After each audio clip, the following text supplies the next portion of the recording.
Okay, and welcome to our show. We seem to be having some difficulty with the audio coming from public broadcasting, but apparently they're hearing me. So let's just get right on into it. Welcome to our show. It's Tuesday, August 13th, 2019, almost halfway through the month here. The movers are about to show up here, and we're nowhere near ready, so it's kind of a frantic situation here at Halle Rivero. And we've got a lot to talk about today. The phone lines are open, 800-313-9443. Mike is in our control room, ready to answer the phone, put you on the air with your comments, questions, and your opinions. So looks like we're all set to go here. Alrighty, now everybody's talking about Jeff Epstein. Apparently, two of the guards at the prison have already been placed on leave. Um, and apparently they were assigned to Epstein's cell. Apparently, one of them was not actually a corrections officer. That's just now coming on out. So, okay, there we are. Now, all of this came about because a reporter down at the Miami Herald, Julie Brown, and she did a look back story at this wrist slap that Epstein got down in Florida, which caused everybody to say, wait a minute, this was completely inappropriate. He should have been prosecuted for more serious crimes, and basically led to this whole situation. And she's out there with a news story saying that Epstein manipulated his jailers to get off suicide watch. Now, she is going along with the claim that Epstein has taken his own life. And, okay. Still dealing with tech issues here. So, this Julie Brown thinks that Epstein did in fact commit suicide. I don't think so. I think he faked his death. I think he's down there in the Cayman Islands playing canasta with Ken Lay or something like that. Now, here's an interesting story. Over at the New York Post, they're reporting that Epstein's attorneys took him off suicide watch in late July. Now, I have to wonder why his attorneys would do that. If they really thought he was suicidal, that's the end of billable hours if he kills himself. And the New York Post story is also reporting that Epstein was spending 12 hours a day, often longer, with his attorneys trying to work on the case. So Epstein clearly thought there was a possibility that he could get off of this. And remember, there was another report that we came in yesterday saying that Epstein was considering cooperating with prosecutors and naming names in exchange for a reduced sentence, which he'd been talking about that before. And it was at that point, a lot of people, including yours truly, said he will never live to see his day in court here. So I think the reason the lawyers got him off suicide watch is they wanted to sort of clear the decks. And by the way, he did have a cellmate. Epstein did have a cellmate who was removed a few hours before. Nobody knows exactly why. I mean, given that time of day, it's not likely it was a court appointment, but we don't really know. But it looks like the decks were being cleared for Epstein to pull a fast one. So Epstein's lawyers are now on the warpath saying this is all the fault of the hashtag #MeToo movement. Obviously, with Epstein reportedly dead, the charges against him have been dismissed. And again, they are confirming that Epstein's own lawyers requested he be taken off suicide watch. Now, interestingly enough, over at CBS, they have a report saying that shrieking and shouting was heard from Epstein's cell the morning he died. This directly contradicts another story from NBC News, which claims that nearby inmates heard nothing when Epstein died.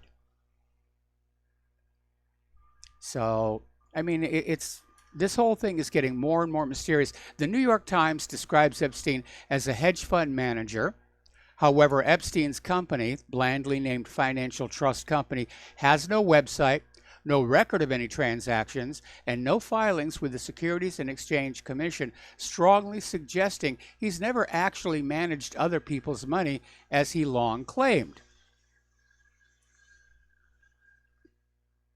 The second mystery is if the allegations against Epstein are true, and he admitted to at least some of the charges back in 2008 in his plea deal with Palm Beach County, Florida, how was he able to carry on for so many years without any significant interference by law enforcement?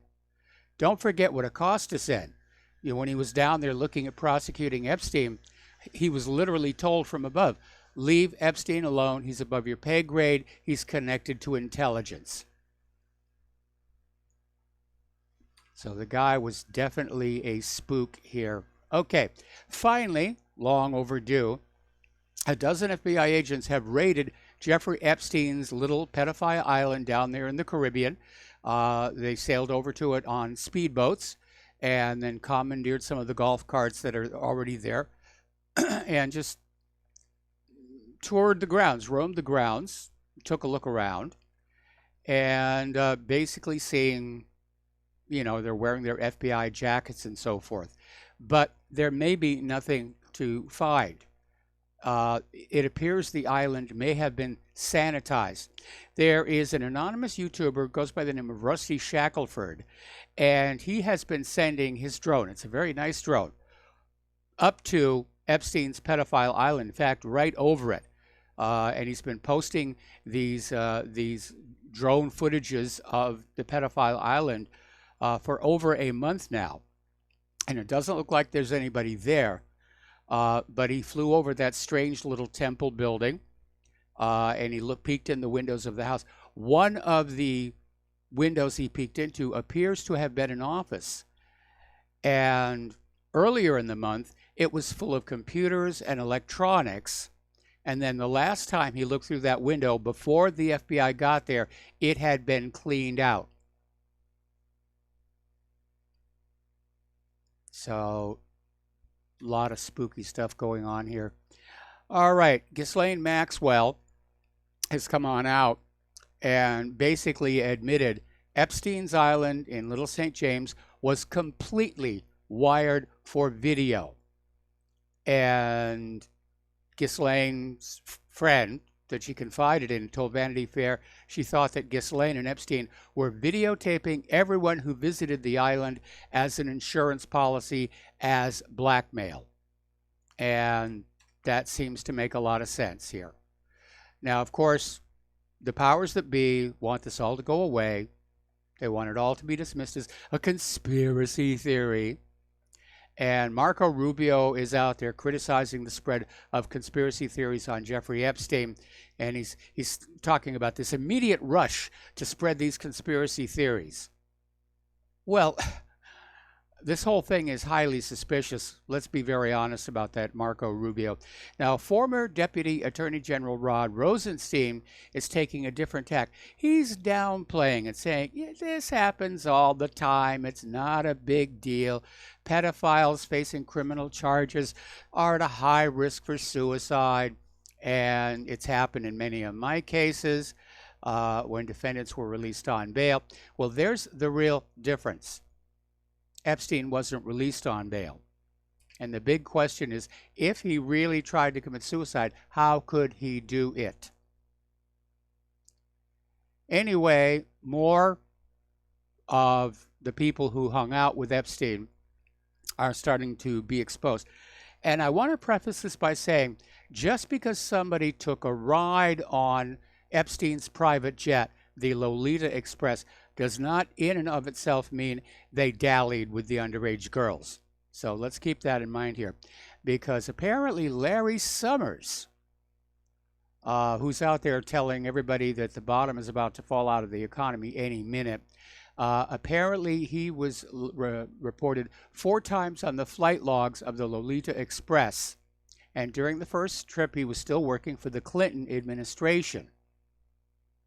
And the most recent, the last one, uh, occurred right after his wedding, and apparently they went down there, and Epstein, gave them a little bit of a honeymoon here. Bill Gates flew with Jeffrey Epstein in the Lolita Express in 2013, and it caused a lot of people to scratch their heads because of the work supposedly that the Bill and Melinda Gates Foundation does for young women around the world. And again, as I said at the top of this, just because he was on the plane is not in and of itself proof that something unfortunate or immoral happened. But a man is known by the company they keep. And Bill Gates was on this plane after Epstein's predilections had already come out in the 2008 case. All right, turning to other politics here now. 2020 candidate Tulsi Gabbard, Hawaii's own Tulsi Gabbard, is having to leave the campaign trail for 2 weeks because she's in Hawaii's National Guard, and she has to report for active duty as a reservist, and she's going apparently on this training exercise mission in Indonesia. And Tulsi, unfortunately, sadly, is not doing very well in the campaign. She's not deemed a front runner. And she's still out there campaigning and trying to build some momentum. But I think she made 2 mistakes. I think the first one was voting along with that pro-Israel bill in Congress. That harmed her a lot. And then her recent statement supporting the arming of Ukraine. For somebody who's campaigning on being an anti-war candidate, that was a bit of a body check. So I don't think Tulsi's going to have much more of a campaign.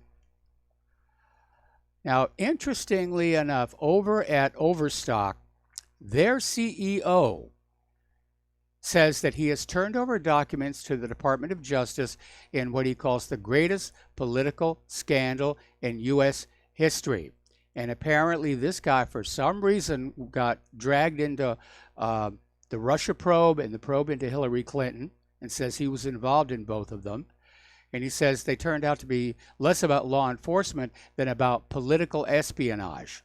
So he's turned over all of his documents, and we'll see if they ever surface again from inside the Department of Justice.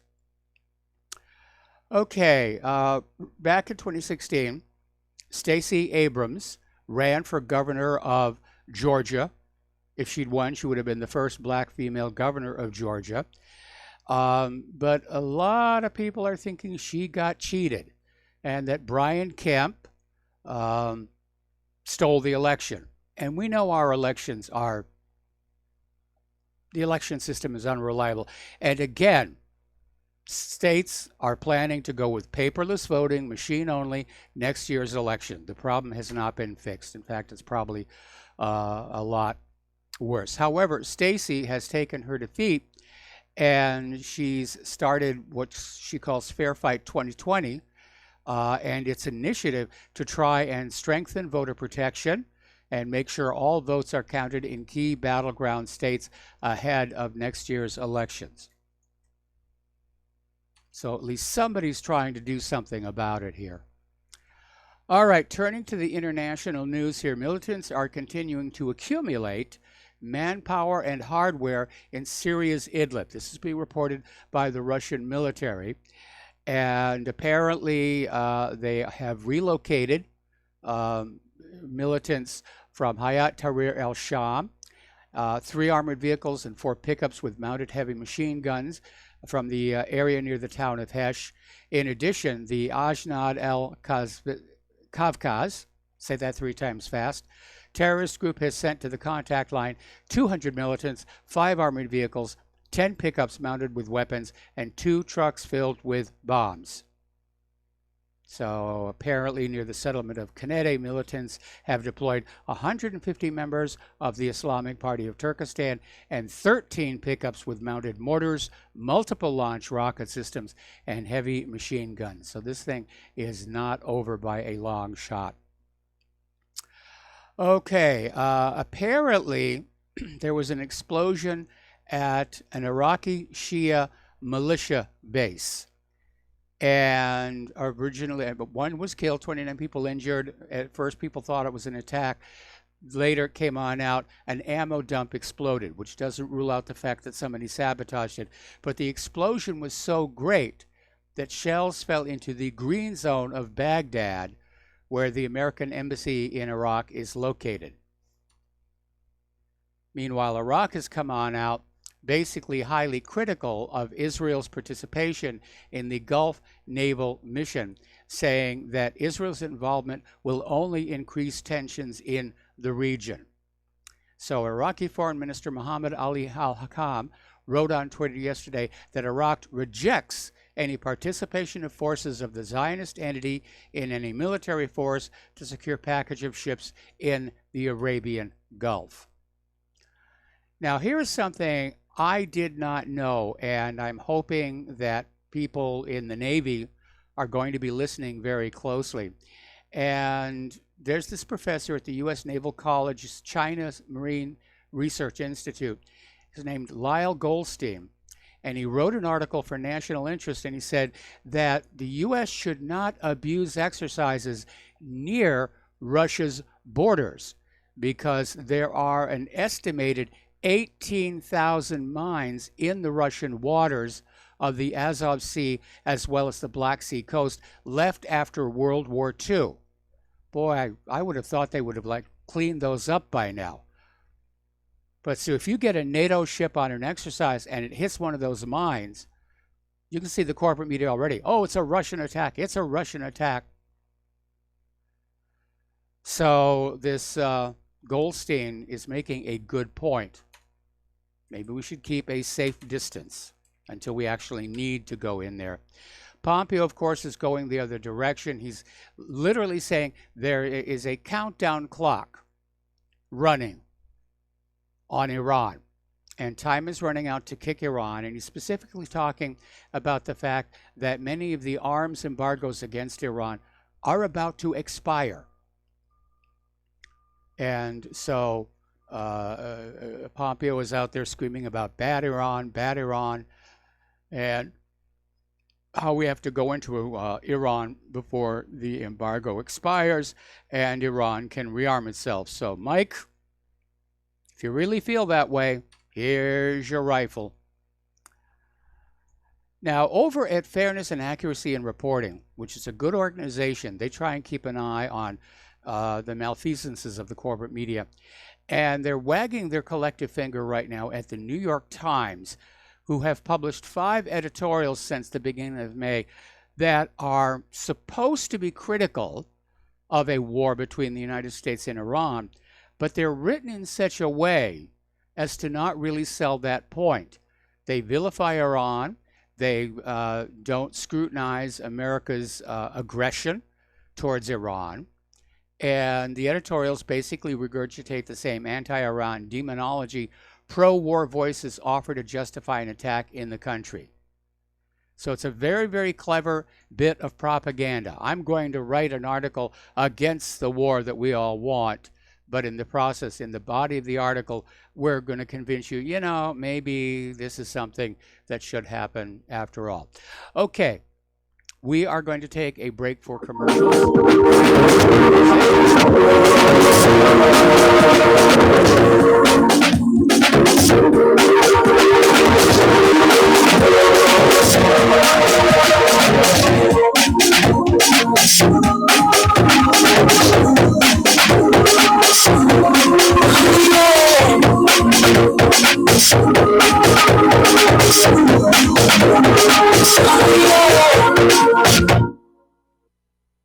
It's happening, ladies and gentlemen. We here at RBN are working with Front Sight Firearms Training Institute to bring our audience the best in combat, tactical, and defensive firearms training. Whether you're a private citizen who is new to firearms or you have a concealed weapon permit and want a level of training that surpasses what you've received from your local gun range, Front Sight provides priceless education and skills taught by seasoned law enforcement, military, and private citizen instructors to levels that far exceed law enforcement and military military standard. With nearly 1 million responsible citizens trained from every town, city, and state from across the United States, Front Sight has bolstered the Patriot movement to a whole new level. Contact Dan Sutterfield by phone at 573-762-2356 or 573-465-2356 or shoot him an email at domedan, DOMEDAN, at hotmail.com. This is a limited time opportunity. Don't miss it.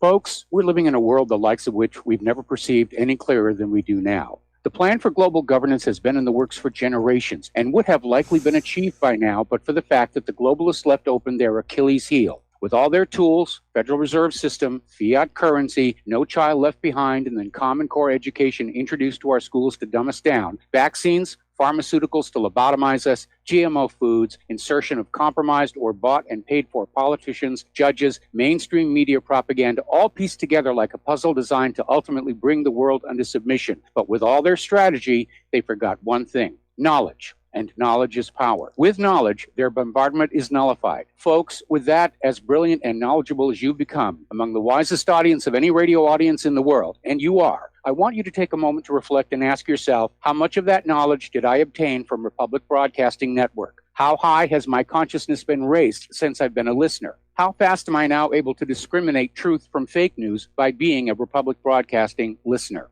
How clear am I now able to see the world since I've been listening to RBN? Ask yourselves those questions, folks. Then ask yourself, what is that knowledge worth to me? Like my morning coffee, how would I survive without it? A voice of truth in a sea of lies. Do we not all need to make sure it survives? Like public broadcasting, we are now finding we can only survive with listener support. Censorship, advertisers being attacked, truth itself being attacked. It's the only way through this. We at Republic Broadcasting humbly ask you to become a supporter. Look at your budget and make a determination of what Republic Broadcasting is worth to you and what you can afford on a monthly basis. Go to republicbroadcasting.org and pledge 20, 30, 40, 50, if possible, 100 a month or more if it's affordable. Click the donate button and become a regular monthly donor. Assure both us and yourself that Republic Broadcasting truth will continue to flow like that morning coffee. The network thanks you.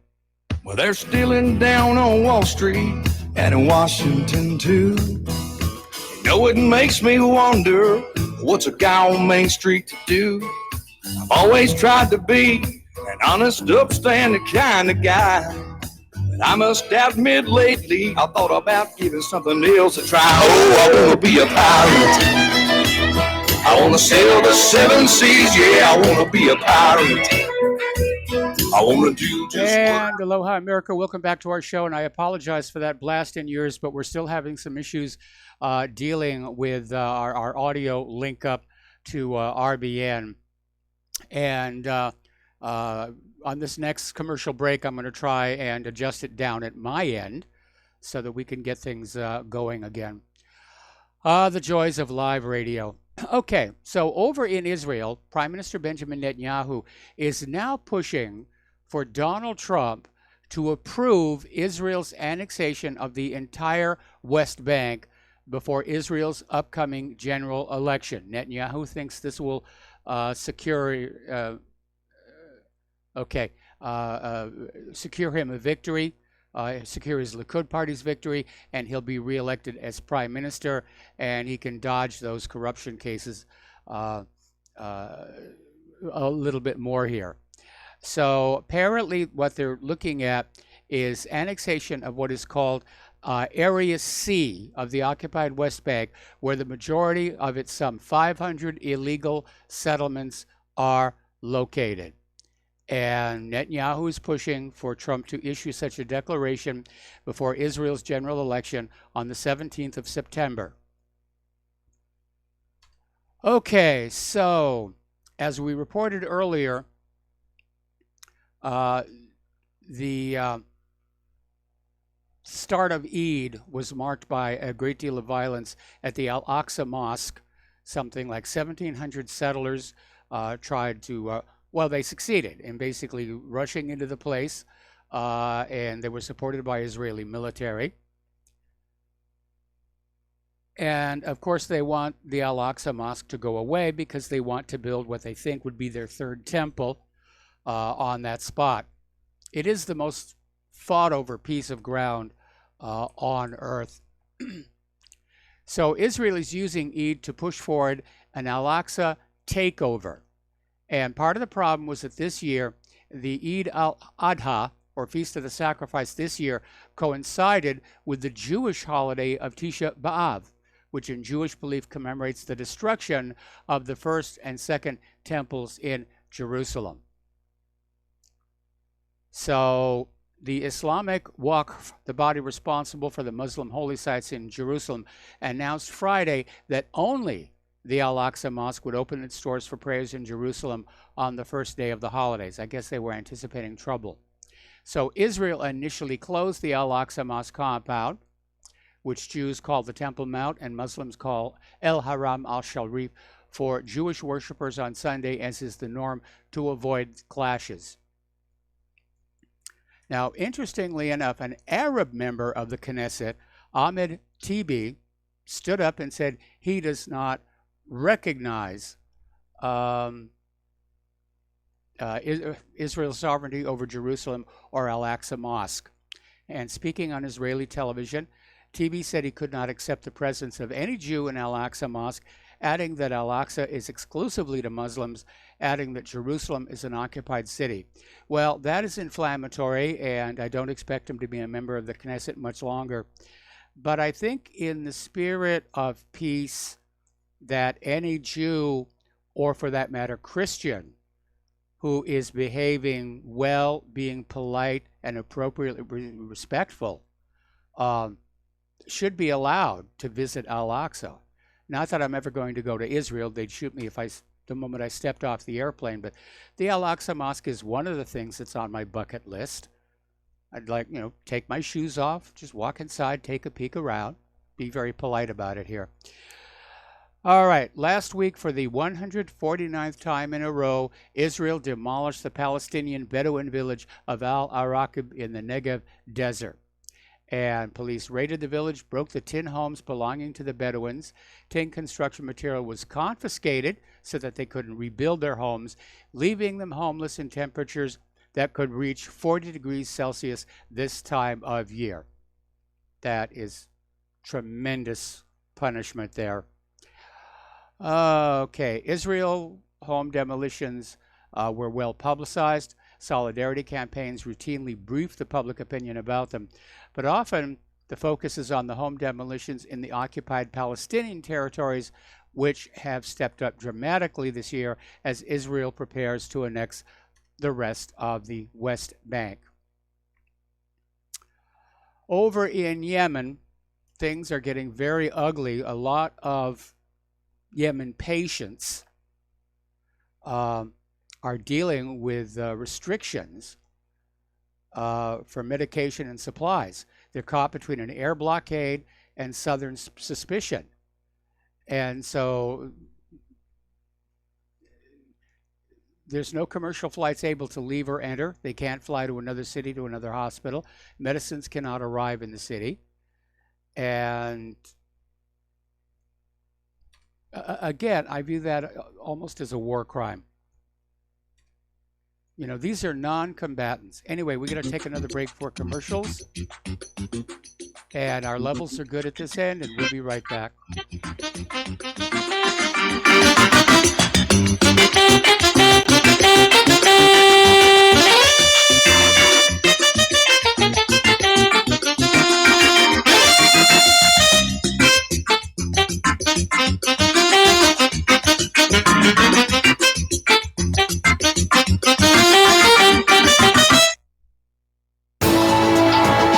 You are tuned in to the Republic Broadcasting Network. Visit our website by going to republicbroadcasting.org.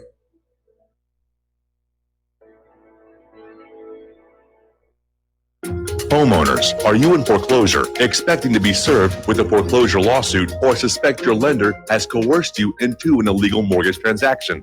A huge number of mortgages made in the last 10 years have legal issues and are possibly defective. State laws and the U.S. Supreme Court have upheld that defective mortgage documents are grounds for foreclosure defense and for counterclaims in favor of the homeowner. If your mortgage has been sold or assigned since closing the loan, it may be defective and you may be paying the wrong party, and the lender may not have standing or the right to foreclose or collect payments under the law. If you would like to know if your mortgage is legal or not, or know if you are paying the right party, we can help. Our initial consultations are free of charge. We are not attorneys. We are legal researchers and work closely with experienced lawyers who know how to help you find the evidence to help you keep your home. Call toll free 1-855-2-KEEP-IT. That's 1-855-2-KEEP-IT today.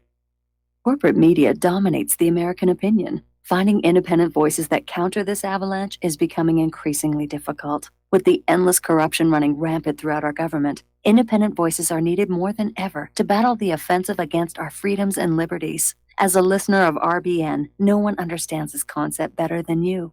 Now it's up to you to do your part. The time has come for you to take action and begin broadcasting the truth to hundreds or thousands of people every month. Sound impossible? Quite the contrary. With pointed slogans from LibertyStickers.com, you can reach countless sleeping Americans unaware that they live in a real-life wonderland. LibertyStickers.com has a huge inventory of political bumper stickers and messages that reflect the truth about our government, our politicians, and the future of America. With so many in stock, there's one perfect for you. Visit us today at LibertyStickers.com. Again, that's LibertyStickers.com.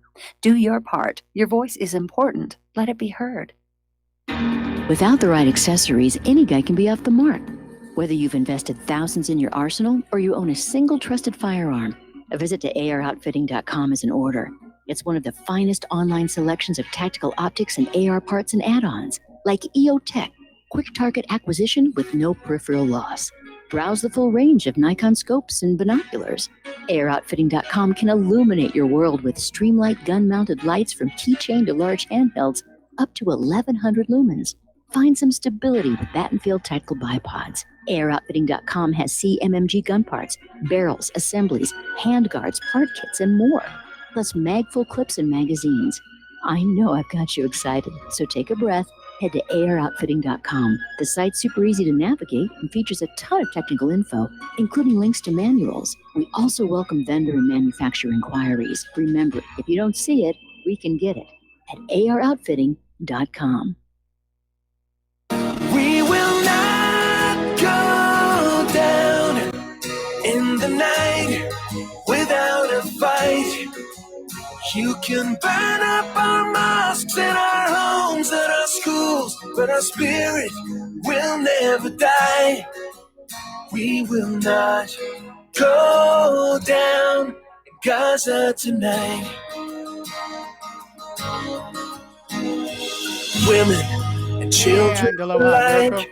welcome back to our show here. Now, India is escalating their crackdown on Kashmir for the Eid holiday.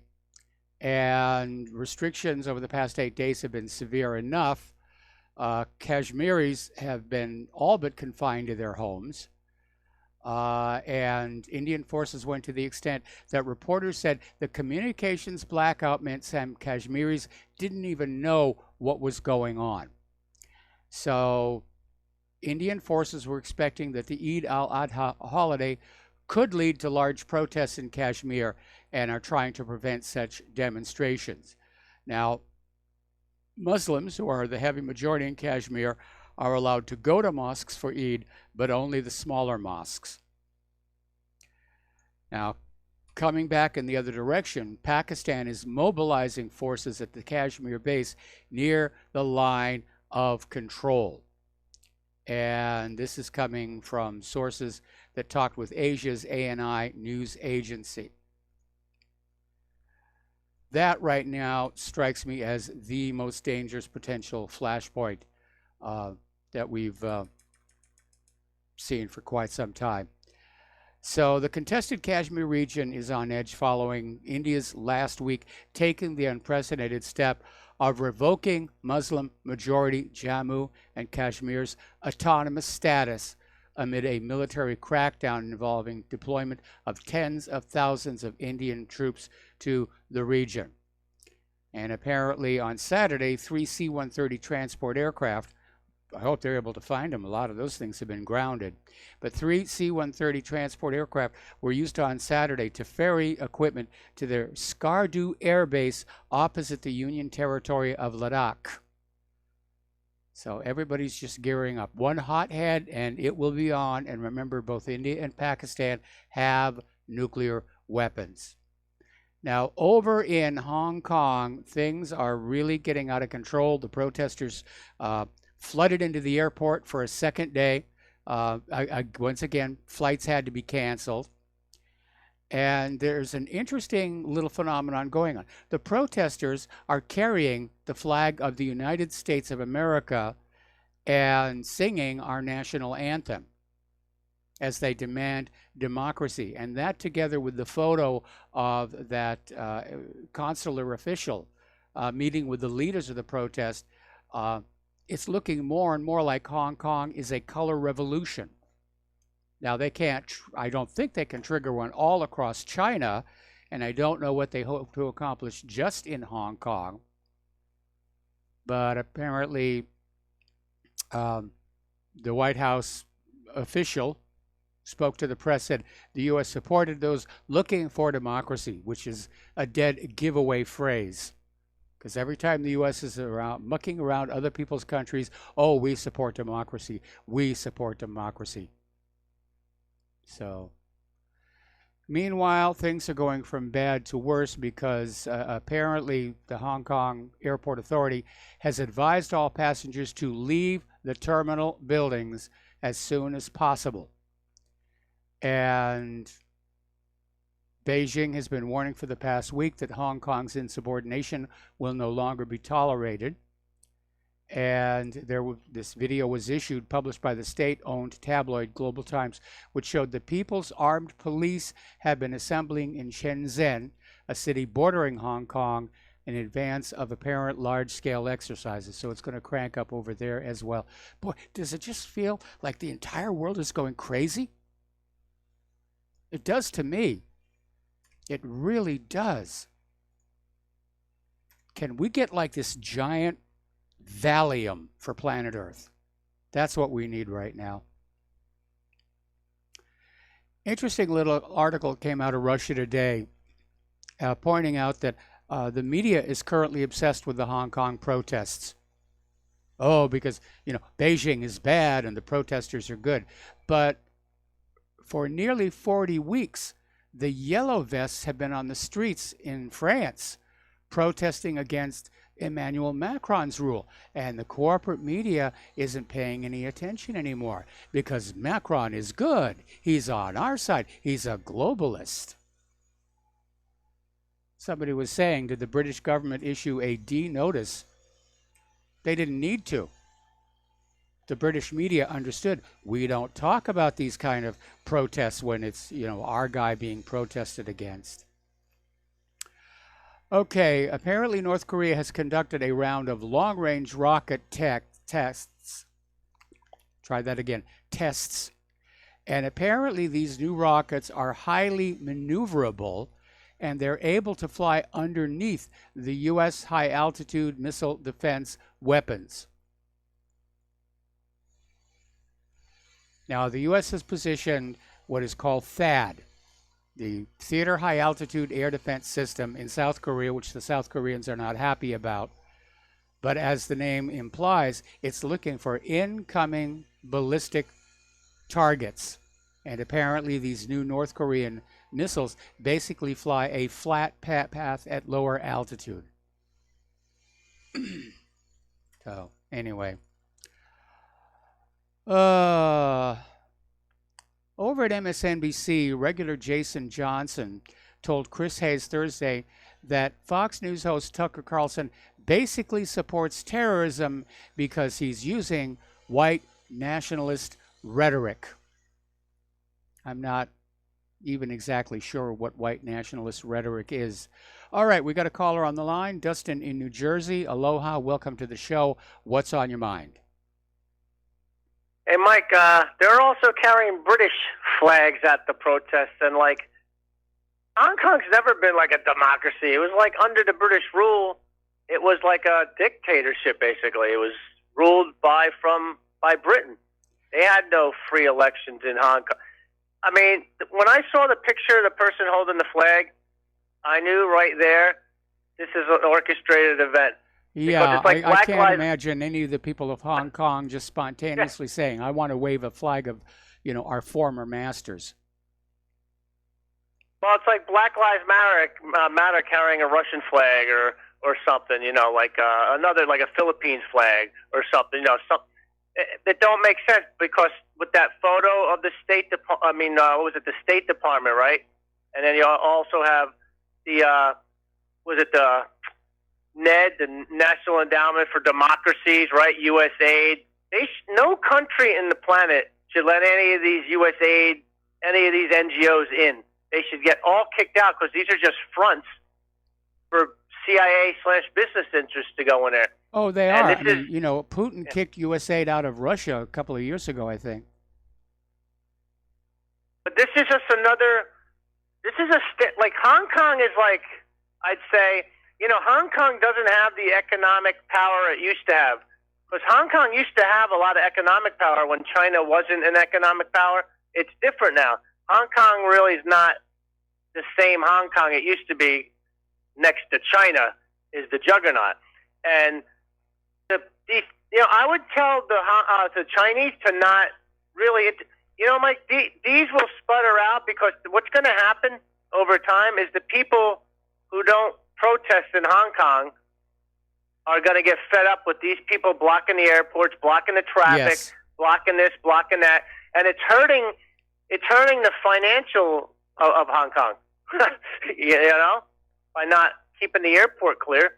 I mean, you're keeping business interests out of there, and over time, all these student protests, which is obviously they're going along with the architects of the protests, because they're either getting paid or they're all part of that NGO groups.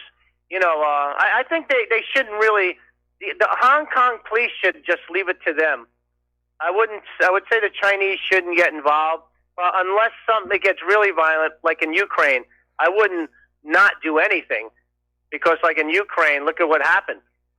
Well, there you have let- been reports of violence in these Hong Kong protests, and there have been some clashes. So it's an ugly situation, and again, more and more people are saying this is another covert U.S. interference in another sovereign country. I don't know what the U.S. hopes to accomplish by destabilizing Hong Kong, other than to hand it back to China on a silver platter. It's about sticking the Chinese in the eyes, Mike. Because did you see the Navy just asked to port a ship in Hong Kong? Like, nobody would ask to port a ship with all this stuff going on. It's just another way to poke the Chinese. And then you see with the tariffs and the trade. This is all the same. It's all the same. Has to do with economics. It's about poking China, evil Russia. The same playbook, And which leads me, Mike, if I still have any time left, to the manipulation of the stock market from like tweets. I mean, Trump said he's going to delay the reason the stock market is soaring today is that Trump announced that the tariffs that he was going to hit China with the first of next month, most of them have now been pushed back to December. And that's the reason for the stock market taking off globally, not just here in the United States. But isn't that crazy how, like, this supposedly capitalist society, from one tweet, you can reverse the losses from the fear of the tariff? Somebody's making money on this wins and losses in the stock market for a couple. Oh, I'm sure if they're on the inside, they're making a huge amount of money. All right, Mike. Have a good rest of the show. All right, thanks an awful lot here. Now, over the last several years, we've been talking about how our rights that are supposedly guaranteed by the Bill of Rights have been chipped away at by our out-of-control government here. And it's about to get a lot worse because over at the Washington Compost, they ran an article, Why Free Speech Makes It Difficult to Prosecute White Supremacy in America.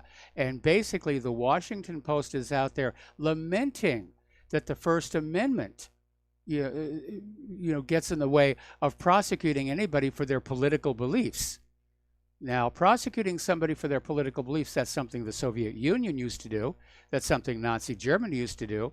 But we're allowed to have our political beliefs because of that First Amendment. And here you have the Washington Post itself, a beneficiary of the First Amendment, right to freedom of speech, out there saying, maybe it's not such a good idea here.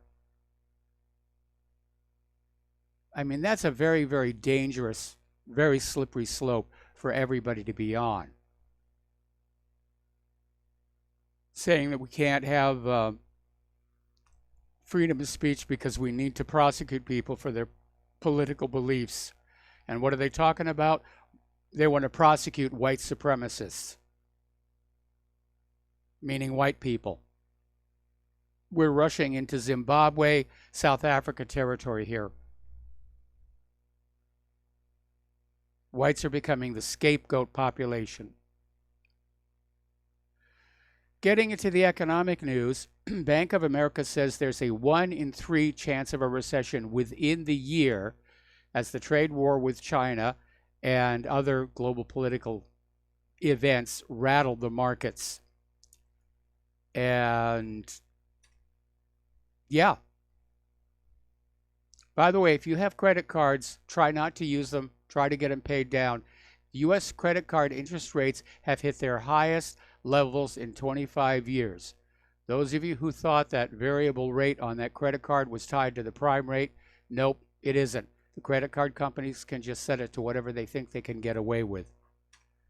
And Claire and I are trying very, very hard not to have to use our credit cards for the upcoming move for that very reason. The interest rates are they're just pegged. All right, we're going to take another phone call here. David in San Francisco, aloha. Welcome to the show. What's on your mind? Aloha, Michael. Yeah, I'm old enough to be baby boomer, Yes. and when I start thinking about the economy, I start thinking about what the prosperity was when I was, teenager coming into the workforce, and then what it is today. Yes. And so, in 1968. The minimum wage was, it would take you 22 hours at minimum wage to buy an ounce of gold.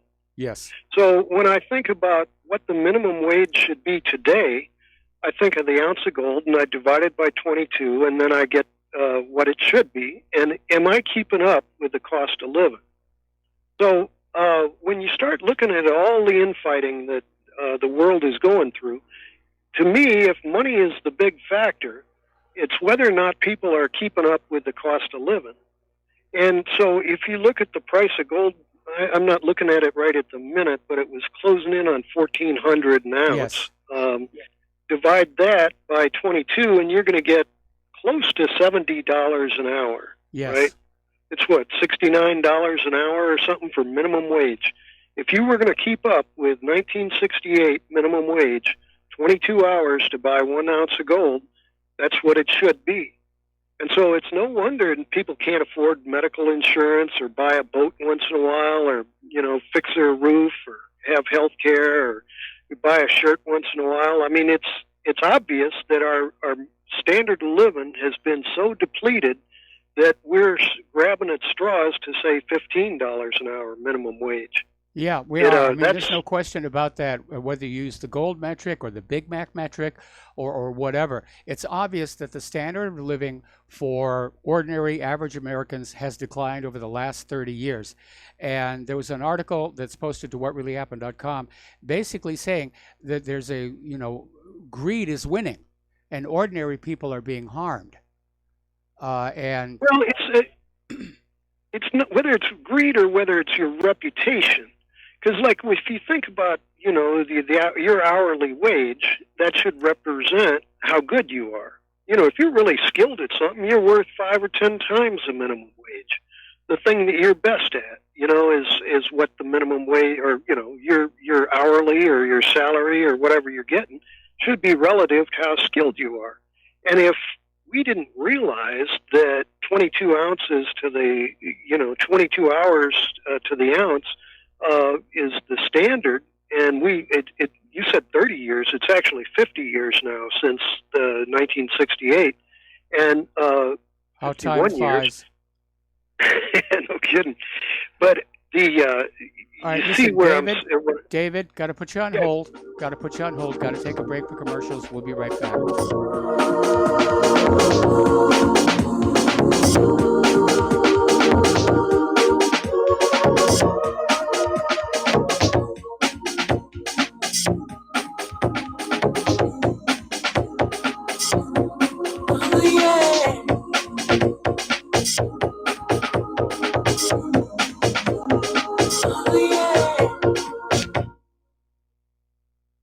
Homeowners, if your lender has gone out of business or sold your transaction to another lender or servicer, you may be the victim of a wrongful foreclosure, resulting in the loss of your home. If you've already lost your home, are in foreclosure, or even in good standing, you can challenge the mortgage transaction's illegal issue, and your property can be restored to you, and your foreclosure can be stopped or reversed, and the mortgage transaction declared unenforceable. State laws, U.S. title codes, the Uniform Commercial Codes, and U.S. Supreme Court rulings have upheld that defective mortgage documentations can reverse or stop foreclosures and enforce property title claims in favor of the homeowner. We are having successes in stopping the process of foreclosure, the enforcement of the foreclosure judgments, the sale of property, and evictions after the sale. We are not attorneys, and we don't give legal advice. We are a professional team of legal researchers, providing forensic mortgage audits and expert witnesses. We have the knowledge to produce the evidence and enforce laws regarding your legal issues. We've been in business for 12 years without a complaint. Consultations are free, and we provide a free title search to confirm if your mortgage has legal defects. Please call 855-253-3748. 855, the number 2, keep it today. Tired of being lied to by mass media? It's growing more and more apparent today that news is received less and less through standard media outlets. Even with a growing audience every day, RBN is beginning to direct more efforts into social media. Social media and the use of the internet is fast becoming the primary source of people for news, regardless of demographic. RBN has set out to provide some of the best news on the internet through republicbroadcasting.org, and also has begun to use the tools to our advantage by way of social media. Republic Broadcasting is now operating a Facebook page to function as yet another avenue to have our collective voice reach new audiences across not only America, but across the globe as well. The Facebook page features not only news, but also an RBN player to listen to our broadcasts. Get involved by visiting facebook.com/Republic Broadcasting and liking our page and share it with your friends and family, because you can handle the truth. Extend your life with Extendovite. When your doctor tells you have bad cholesterol or blockages in the arteries, what do? When diet and exercise is not enough, we try medications and hope for the best. For the last 2 decades, I have been telling people about a natural method to help solve these problems and more. Extendovite can help maintain cardiovascular health and lower blood lipid levels in adults. The 7 herbs in Extendovite are known to work together synergistically to get the results we hope for. There are many testimonials on Extendovite's effect on circulatory-related ailments. Get Extendovite today to start your journey back to a healthier life. To order, call 1-877-928-8822 or visit heartdrop.com or see us on amazon.com. Extend your life with Extendovite.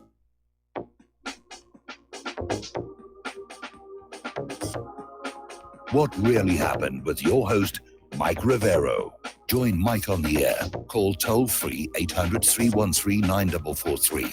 800-313-9443. And aloha, America. Welcome back to our show here. We're talking about the economic news.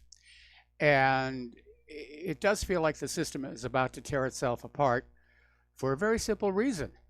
It's based on a banking system that by design creates more debt than money with which to pay the debt. And they keep trying to use inflation or to stay ahead of all of that. But people just aren't borrowing anymore because they're insecure about their ability to repay. So the International Monetary Fund is now recommending deep negative interest rates as the next tool. So we're headed for a reset. No question about that here. Now, Russia has been ditching dollar-denominated assets for over a year and a half, and the sanctions pressure from Washington. It's piling up its gold reserves. We've been reporting month after month how Russia is adding more to its gold stockpile. And the gold has soared in value due to the trade war between the U.S. and China that has caused gold prices to spike. Oh, no, we didn't finish with Dave in San Francisco. Dave, I'm sorry, I got distracted with all this. We're still dealing with some of the technical issues here. So, Dave, we're talking about the economy, and can you just sort of pick up where you left off? Oh, sure. Yeah, well, it's basically what's the value of a man when you start getting into bankers. And did I hear you right that they're actually, was it the IMF is projecting that they're just going to have to give free or no interest loans to the super bankers because the economy is just not perking up like it should? It's not free loans. They're literally paying these clients to borrow money. In fact, there was a story that came out the other day about how there's this one bank that's actually paying people to take out a mortgage. Right, yeah. So, and then they're going to jack us with high interest rates, even though they're handing out free money. That's what I'm pretty sure, isn't that National Socialism? Well, and, it's definitely corporate socialism? It's socialism, definitely. And again, it's all been messed up. We had a really functioning economy in this country when it was first created. And it was hijacked by the private central bankers, and as has been the case in every single country, hijacked by private central banking. The bankers have gotten insanely wealthy, and the general population, the nation itself, the infrastructure, has been pushed down into third world poverty. Yeah, that's the value of a man. So, yeah, if $15 an hour is, what is it, 5 times 15 is at 75. Yep. So we're getting 20% of what the minimum wage should be. And if the value of a man is, if the minimum wage is supposed to be 22 hours to the ounce of gold, then we're getting paid immensely low prices. So Yes, we are. what's the And value of a man? Unfortunately, these days, wages and salaries aren't set on ability and talent. They're set on what little privileged group you belong to. Woman, minority, LGBTQ, and achievement and incentive. Merit has been taken out. Anyway, David, got to let you go. Got to do another break. All right, stay on the line. We'll come back.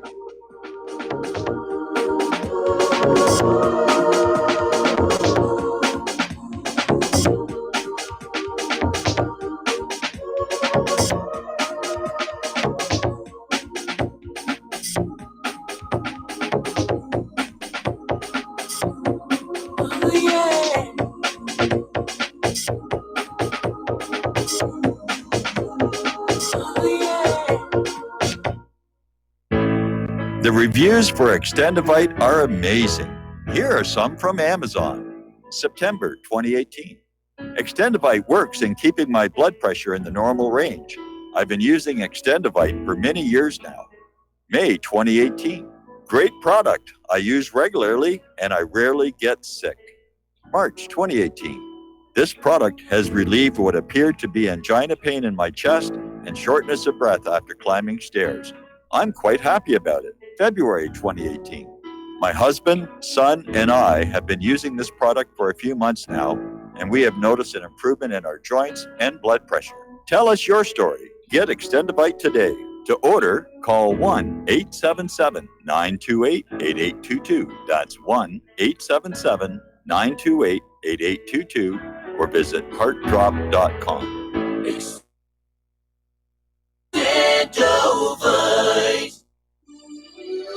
This is RBN, the Republic Broadcasting Network.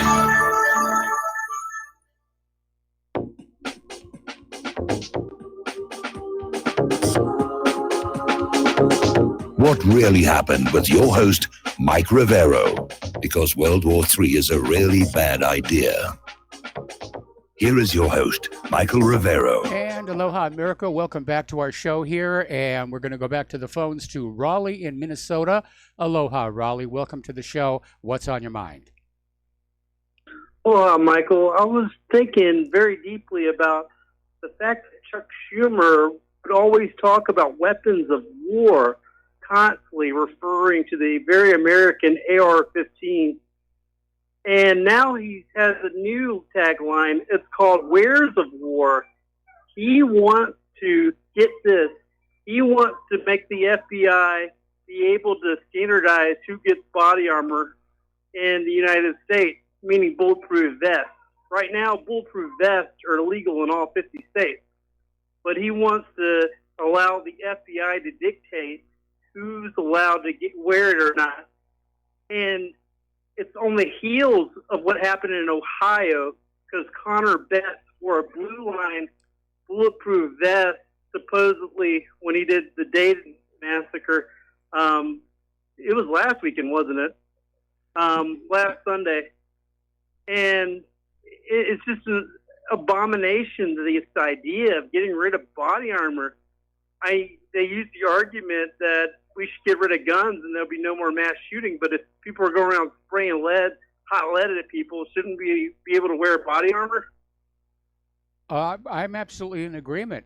You know, there have been several court rulings, including one at the Supreme Court, that the Second Amendment reserves to the American people the same military-style arms carried by the uniformed services. There's nothing in the Second Amendment that says it's all about hunting or it's all about target shooting. This is a case of the American people being slowly disarmed bit by a government that intends to go on being more and more abusive as time goes on. Absolutely, and it's in our Constitution. It's the law of the land. It's the deed. You know, that we pay our taxes, they give us our rights, and paying taxes is non and void if they're not going to uphold the Constitution.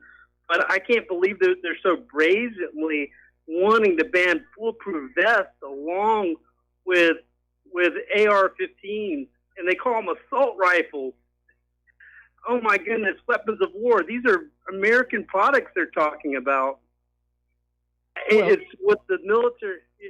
Go ahead, Michael. Yeah, I was going to say, again, you know, they're using the term assault rifle to make it sound like that's the only thing they can be used for.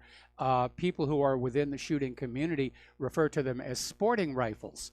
And the reason they are favored is not so much the high-capacity magazines, it's because of those Picatinny rails that are along the side of the foregrip and the top, where you can sort of, you know, put on all kinds of little gadgets and gizmos and laser sights and the rest of it. And it's a lot of fun to play with.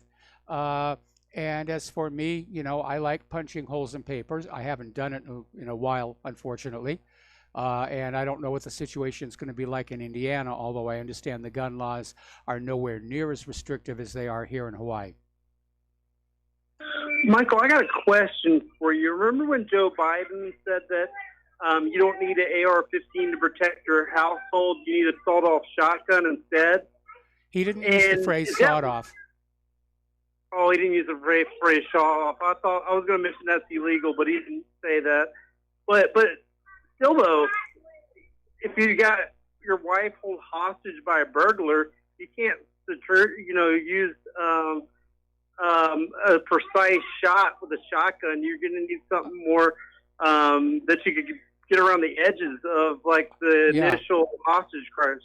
No, when he came out with that comment, I made that very point. I even came up with a graphic saying that, if a member of your family is being used as a human shield in front of the bad guy, you can't open up with a shotgun. You're going to hit them both. You know, you need to have a weapon where you can put a single round exactly where you want it to go. But again, we have a government that is increasingly more fearful of the people. They know that we are now aware of the way we've been lied to throughout history. We're aware of the way that we are being plundered and looted, for the rich and powerful, for Israel, for the war machine.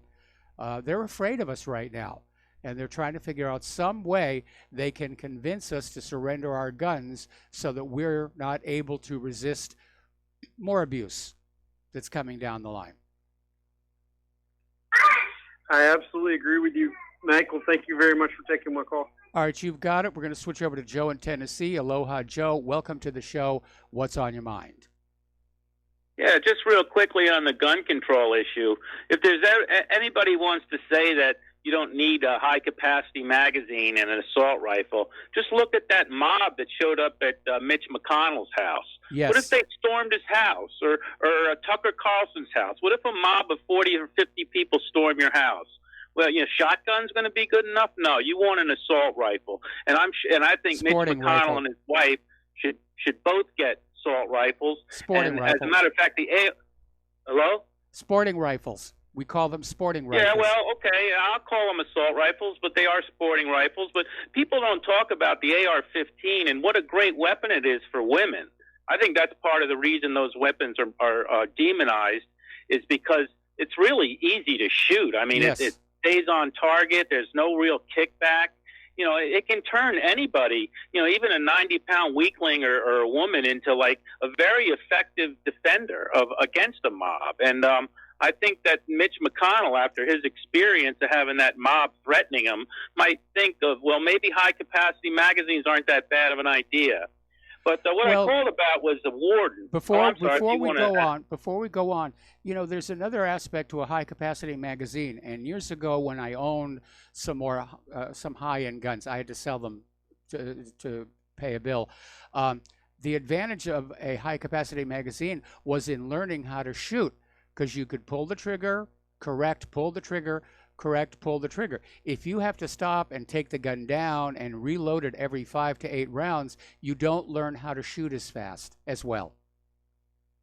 Well, that's a good point also, and I agree with you there. I mean, it's boy, those 22, those you could put 50 rounds in some of those and just fire all day, But I wanted to talk about this warden, and finally Michael Savage had a picture of her, and I've been looking, and I noticed that most pictures they put up of her get scrubbed real quick. Yeah. Her name is Shirley Skipper Scott, and do you remember Abu Ghraib? Well, they put a woman in command down there, Yes. and it's very, very often intelligence agencies who ended up abusing the prisoners at Abu Ghraib. They hide behind a woman, so they put a woman in, general or colonel, to run the prison, and knowing that they can hide behind their incompetence and the fact that they're women, and they'll be less likely to come down hard on them. And I think there might be a little aspect to that with this lady here. I mean, you look at her, and she looks like the kind of woman that would probably have an affair with one of the inmates. I just wonder, you get the black incompetent woman, and you put her in charge of a prison, and who's going to be that hard on her, right? You want to be called a racist, you'll be called a misogynist, you'll be this, you'll be that. So, it wouldn't surprise me, like I said, with the experience of Abu Ghraib, that's what they did there. They put that lady in on purpose, and they knew that they would be able to run, whatever they wanted kind of operation under her leadership. Well, I think probably rather than looking at the issue that she's a woman, we need to look at what are her political connections. How tight is she with William Barr, for example? Because if I am correct, if Rush Limbaugh is correct, and Jeff Epstein was literally smuggled out of the jail cell and out of the building, it had to be an inside job. There had to be people on the inside at high levels who've got the keys, who've got the codes to make it all happen. Well, I know the only political hint that I have of her is that she sued Eric Holder when he was running the show for discrimination. So I don't know, that what that means. It could have just been personal, that she was mad that she wasn't promoted or didn't get a job. It might not have been political, but there's not much of a hint. I would assume a black woman, that 98% or 99% of black women are Democratic lefties. And as a matter of fact, they always were very good on the plantation as far as keeping the black men in line. You know, that was one of the tricks that the slavers used, was the black women. They were great at maintaining the status quo. If any black man would think about to running bleed more off, stock. That's right? Well, yeah, and it's part of the black women's psychology to go along with the, let's say, deep state master. And that's part of it's, you know, part, like I said, if you could read books to this day about how to manage slaves, and they'll write about that. Okay, well, I'm not sure I want to paint with that broad a brush here, but in any event, thank you very much for the phone call. We're going to do a shout out. Thank you. We're going to do a shout out now to our on-air affiliates who are just now rejoining our network, and we're going to go back to the phones to Art Off the Grid. Aloha. Welcome to the show. What's on your mind? Hey, Mike, I want to talk about this new attempt by Elizabeth Warren at a gun grab. She's recently come out with her thoughts on how she would reduce gun violence by 80%. Boy, that's a hell of a drop, don't you think? Yeah. But before I get to that, let me say I put a lot of money into my body armor. I've got the AR-500 with the sprawl coating. That is not cheap stuff. I got it for a reason, because it will stop an AK. It will stop an AR. It will stop a 308. That's why I got it. Yeah. Because it's the good stuff. If they want to take it, better make it a headshot. That's all I know to tell them. Anyway, Elizabeth Warren, she come out recently, not long ago. Boy, she's gonna reduce gun violence by 80%. Now, here's her platform: create a federal licensing system. Oh yeah, okay. The feds will know every gun, who has them, where they're at, how many they got. They'll know exactly where to come to get them. Ban assault weapons. I'm sorry, assault weapons are fully automatic. It is really hard to get them in the United States unless you have a federally issued license to have them. Yes. Okay? High-capacity magazines, other accessories, blah, blah, blah. Require universal background checks. This is an enhanced background checks. How many times have they modified the background check? And every time it's called a universal background check. How many universal background checks do we need? Increase taxes on gun manufacturers by 20%. Who do you think's going to pay for that? You and I will, because that cost will be set off to us. Establish a 1-week waiting period on purchases. In many states, there's already a 1-week waiting period. So what good is that going to do? Raise the minimum purchase age to 21. Wait a minute. I remember when I was driving a truck, and I would stop in the truck stop down there in Miami, or the one out there in Ontario, California, and see 10-year-olds walking around with Uzis. Really? Do you think a 10-year-old walked into the gun store and bought a damn gun? You can't buy an Uzi in a gun store that I know of. Not fully automatic anyway. Prohibit anyone convicted of a hate crime from purchasing a gun. A hate crime. That's hate speech. Yeah, see where that one's going. Expand the gun-free school. I love this one, Mike. Expand the gun-free school zone acts to include colleges and universities. Oh, goody! Another target range. Require, and this one is really rich, require that gun manufacturers compensate victims of gun violence as if it's Winchester or Remington's or Smith & Wesson's fault that some idiot decided to walk into a mall and shoot the damn place up. Seriously, folks. Then she wants to talk about a new tax on ammo. Well, all that means is people are going to spend less time at the range and more time stocking up, because it's going to get too expensive to go target shooting. And, I mean, this woman just does not get it. No, she doesn't. I mean, what she's suggesting there is like asking Ford and General Motors to pay for the funerals of people who are run down by their cars. I mean, that's exactly how absurd that is. Yeah. I mean, and here's what I tell people. I just look at that stabbing out there in California. What are we going to do? Do what China did and start banning pointy objects, things with sharp edges? I mean, I can beat you to death with a baseball bat. We going to outlaw baseball bats? I can beat you to death with a tire iron. We're going to take all them away. How are we going to change our flats on the side of the road? Oh, that's right. We'll have to call AAA. Oops, sorry, I'm not old enough for AAA. Okay, I mean, this is, you know, this whole thing about this whole anti-gun attitude that they've got about less guns, make people more safe.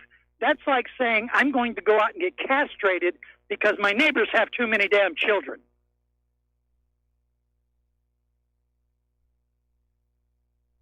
All of these are good points, and I'm on your side. I mean, I don't, at my age, I don't do a lot of shooting anymore, but I believe in that Second Amendment, and I understand the reason that it's there is to give the government a good reason, a good motive to mind its own business and leave we the people alone. Unfortunately, we've reached a stage in the nation's history where the very survival of the central government is based on them being able to just walk on in and continue to confiscate wealth from us. Oh, before I go, I want to also mention this, and I don't know if everybody has seen this. I know a lot of you out there have probably seen this. If you have, you need to get the word out. You need to spread the word. Mike, if you've not heard about this, you need to check it out. Over in Japan, they are protesting the past couple days. They are standing out in the streets. They are holding up the American flag. They are singing our national anthem. Now, ask yourself, ladies and gentlemen, why are they doing this in Japan? They are doing this because they are trying to get us to realize, folks, we are the last bastion of freedom in this world. And if we allow this to continue, leave it to your imagination. If the Japanese are doing this, trying to get our attention, don't you think it's time we wake the hell up and start really doing something? I almost went to jail the other day because I stood in town and I had cops threatening to take me to jail if I didn't shut up. And I still refused to shut up. Folks, time is up. We don't have any more damn time. And I'm tired of doing this. I'm too old for it. Thanks, Mike. All right. Well, you're welcome. Thank you very much for the phone call. We're going to let you go and switch over to Rick in Arizona. Aloha, Rick. Welcome to the show. What's on your mind? One thing I want to say to Art is I think Warren gets it. I think Al might not understand that these people want the guns because white Germanic men took the banks away from the owners of the banks in Europe back in the 1930s. That's the long-term goal here. It's the banking system that wants the guns. Now, Mitch McConnell came out. He's from Kentucky. Now, that's really a conservative state, and I don't see how the hell he thinks he's going to get reelected. He's for red flag laws. But we got to consider this, that this Epstein thing, we don't know how deep it goes, but it could be being used to blackmail these so-called conservative senators to get on board with this red flag and this new system, this new background system that they want to pierce the juvenile veil on white men to get them, find out if they want to use the Ritalin and the prescription drug thing to ban them from owning guns. But this is a long-term plan. Even deindustrializing America is all about gun control, because you used to be able to go through Minneapolis, St. Paul, and find machine shops all over the place, but it's hard to find a machine shop anywhere. Yes. Because we don't manufacture anything anymore. But a machine shop can make a gun. Yes. Okay. So the whole domestic policy, probably, who knows how far back this goes, but it's all about gun control. And they're definitely going to turn the whole country as much as they can. They're going to brown it down as much as they can. And when they get to the point where they don't need white man's common sense to keep up the grid, let's say a hurricane comes in and knocks out the grid, they don't need white men to rewire the grid. That's about the time then we're going to be going to the camps. That's, in my opinion, that's the long-term thing here. But I think like Mitch I said, McConnell, it happened in Zimbabwe, it happened in South Africa, and it ultimately, in the long run, did not work out. Okay, so Rick, got to take a commercial break. We'll see. Thank you for the phone call. We'll be right back.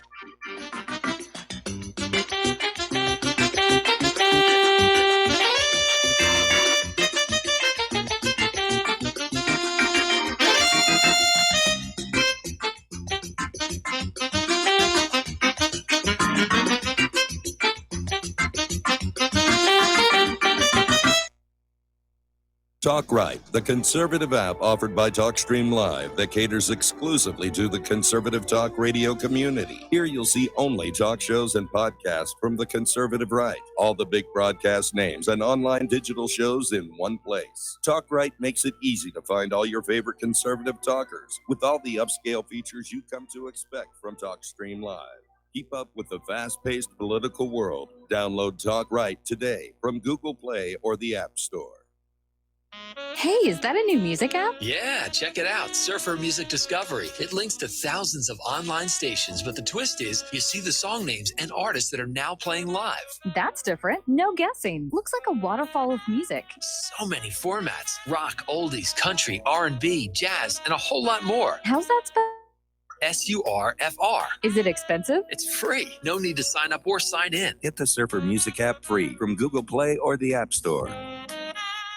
Folks, we're living in a world the likes of which we've never perceived any clearer than we do now. The plan for global governance has been in the works for generations and would have likely been achieved by now, but for the fact that the globalists left open their Achilles heel. With all their tools, Federal Reserve System, fiat currency, no child left behind, and then Common Core education introduced to our schools to dumb us down, vaccines, pharmaceuticals to lobotomize us, GMO foods, insertion of compromised or bought and paid for politicians, judges, mainstream media propaganda, all pieced together like a puzzle designed to ultimately bring the world under submission. But with all their strategy, they forgot one thing: knowledge. And knowledge is power. With knowledge, their bombardment is nullified. Folks, with that, as brilliant and knowledgeable as you've become, among the wisest audience of any radio audience in the world, and you are, I want you to take a moment to reflect and ask yourself, how much of that knowledge did I obtain from Republic Broadcasting Network? How high has my consciousness been raised since I've been a listener? How fast am I now able to discriminate truth from fake news by being a Republic Broadcasting listener?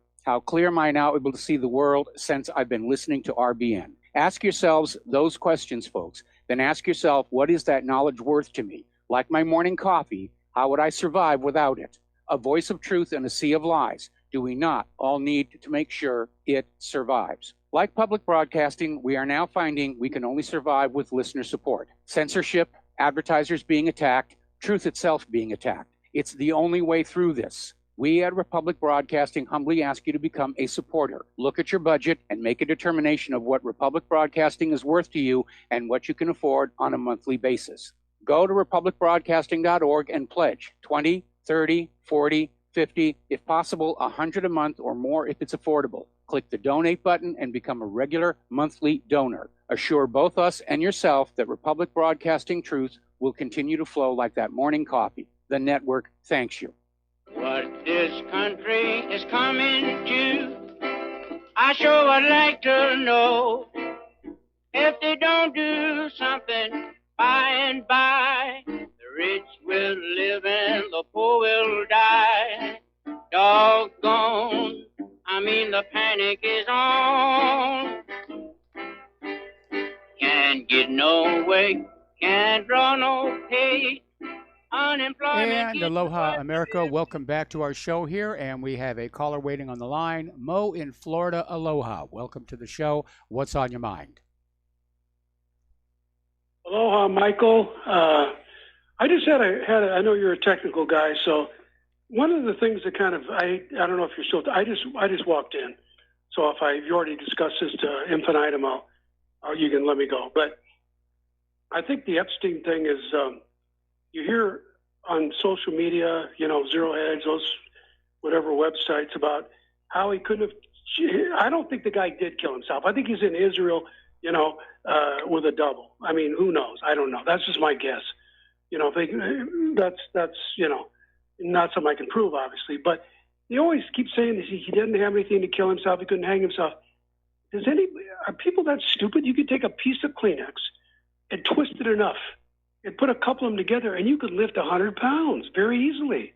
A paper is very, very strong, whether it's toilet paper or, fiat money paper or, bed sheet paper. You twist it together, and it's extremely strong. Why do they keep saying he didn't have the material to kill himself? Okay, what would he tie it to? Look at Anthony Bourdain. Look at that one lady that made the handbags. No. Don't forget Anthony Bourdain, and let's not talk about David Carradine.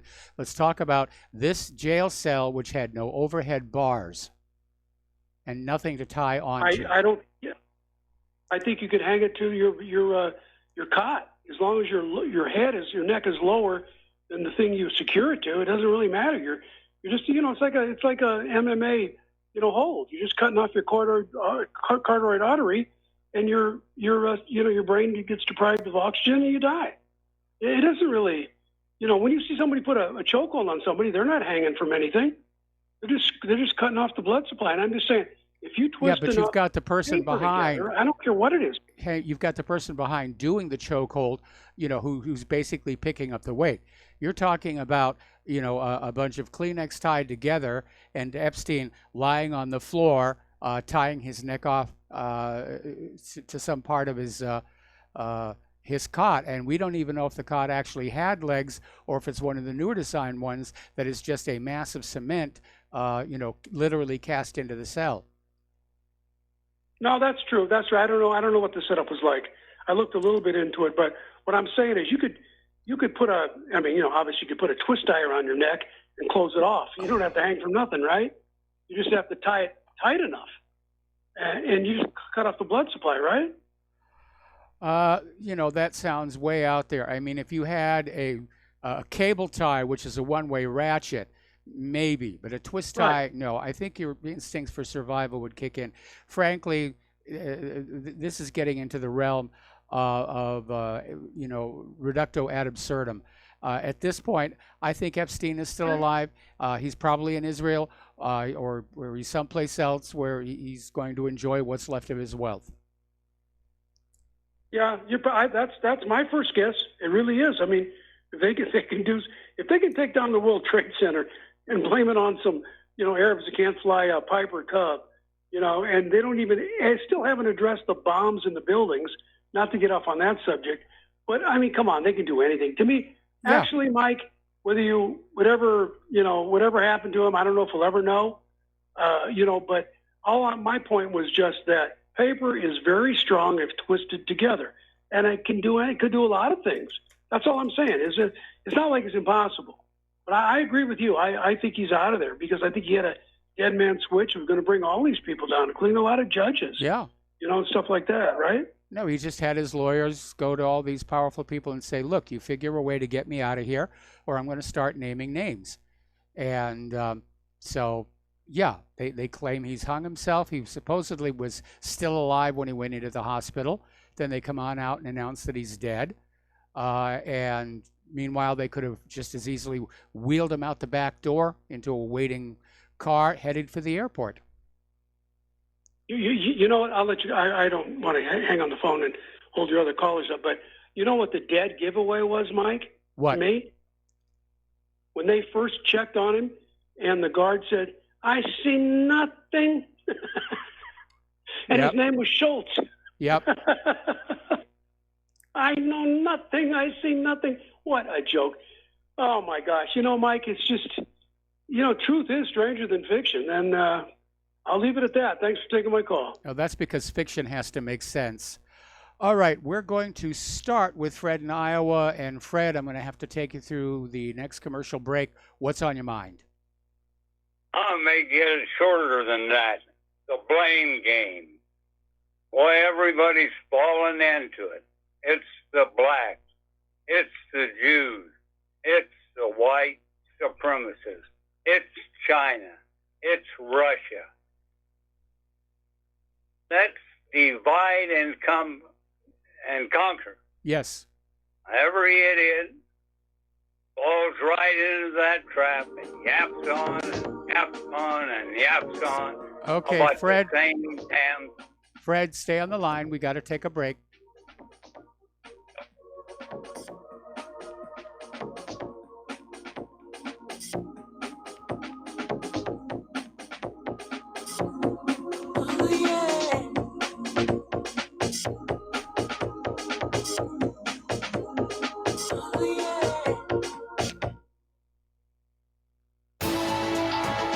You are tuned in to the Republic Broadcasting Network.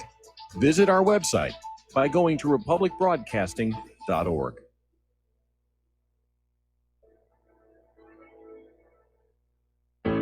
Many people write us about their experience with Extendivite. Allow me to read you some from Amazon.com. This product is superb. I have been taking it for about a year now, and I can feel my cardiovascular system run like a Swiss watch. I definitely recommend this product for anyone that has high cholesterol, high blood pressure, and heart palpitations, A+. It's potent, but it works. I have been waking up for the past 3 years with numb hands, and a week into using Extendivite, my numb hands seem to have cleared up. My circulation was off, and now it's back on track. So I'm happy. I feel so energized, and I have my husband on it now. My mother-in-law has cholesterol problems, so I bought her a bottle as well. Thank you so much. Love the product. Tell us your story. Get Extendivite today. Call 1-877-928-8822 or visit heartdrop.com.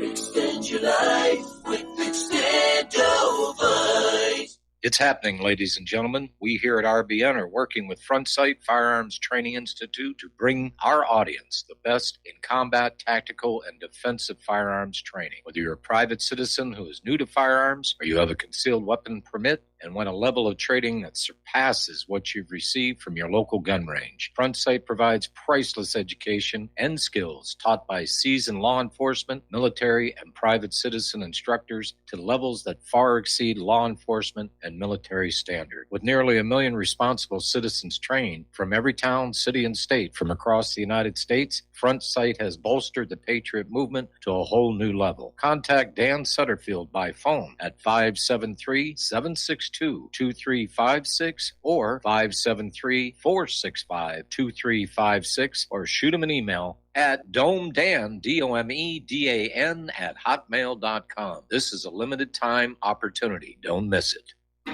Without the right accessories, any guy can be off the mark.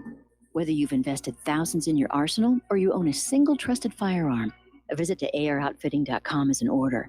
It's one of the finest online selections of tactical optics and AR parts and add-ons, like EOTech, quick target acquisition with no peripheral loss. Browse the full range of Nikon scopes and binoculars. AROutfitting.com can illuminate your world with Streamlight gun-mounted lights from keychain to large handhelds up to 1,100 lumens. Find some stability with Battenfield tactical bipods. AirOutfitting.com has CMMG gun parts, barrels, assemblies, handguards, part kits, and more, plus magful clips and magazines. I know I've got you excited, so take a breath. Head to AirOutfitting.com. The site's super easy to navigate and features a ton of technical info, including links to manuals. We also welcome vendor and manufacturer inquiries. Remember, if you don't see it, we can get it at AirOutfitting.com.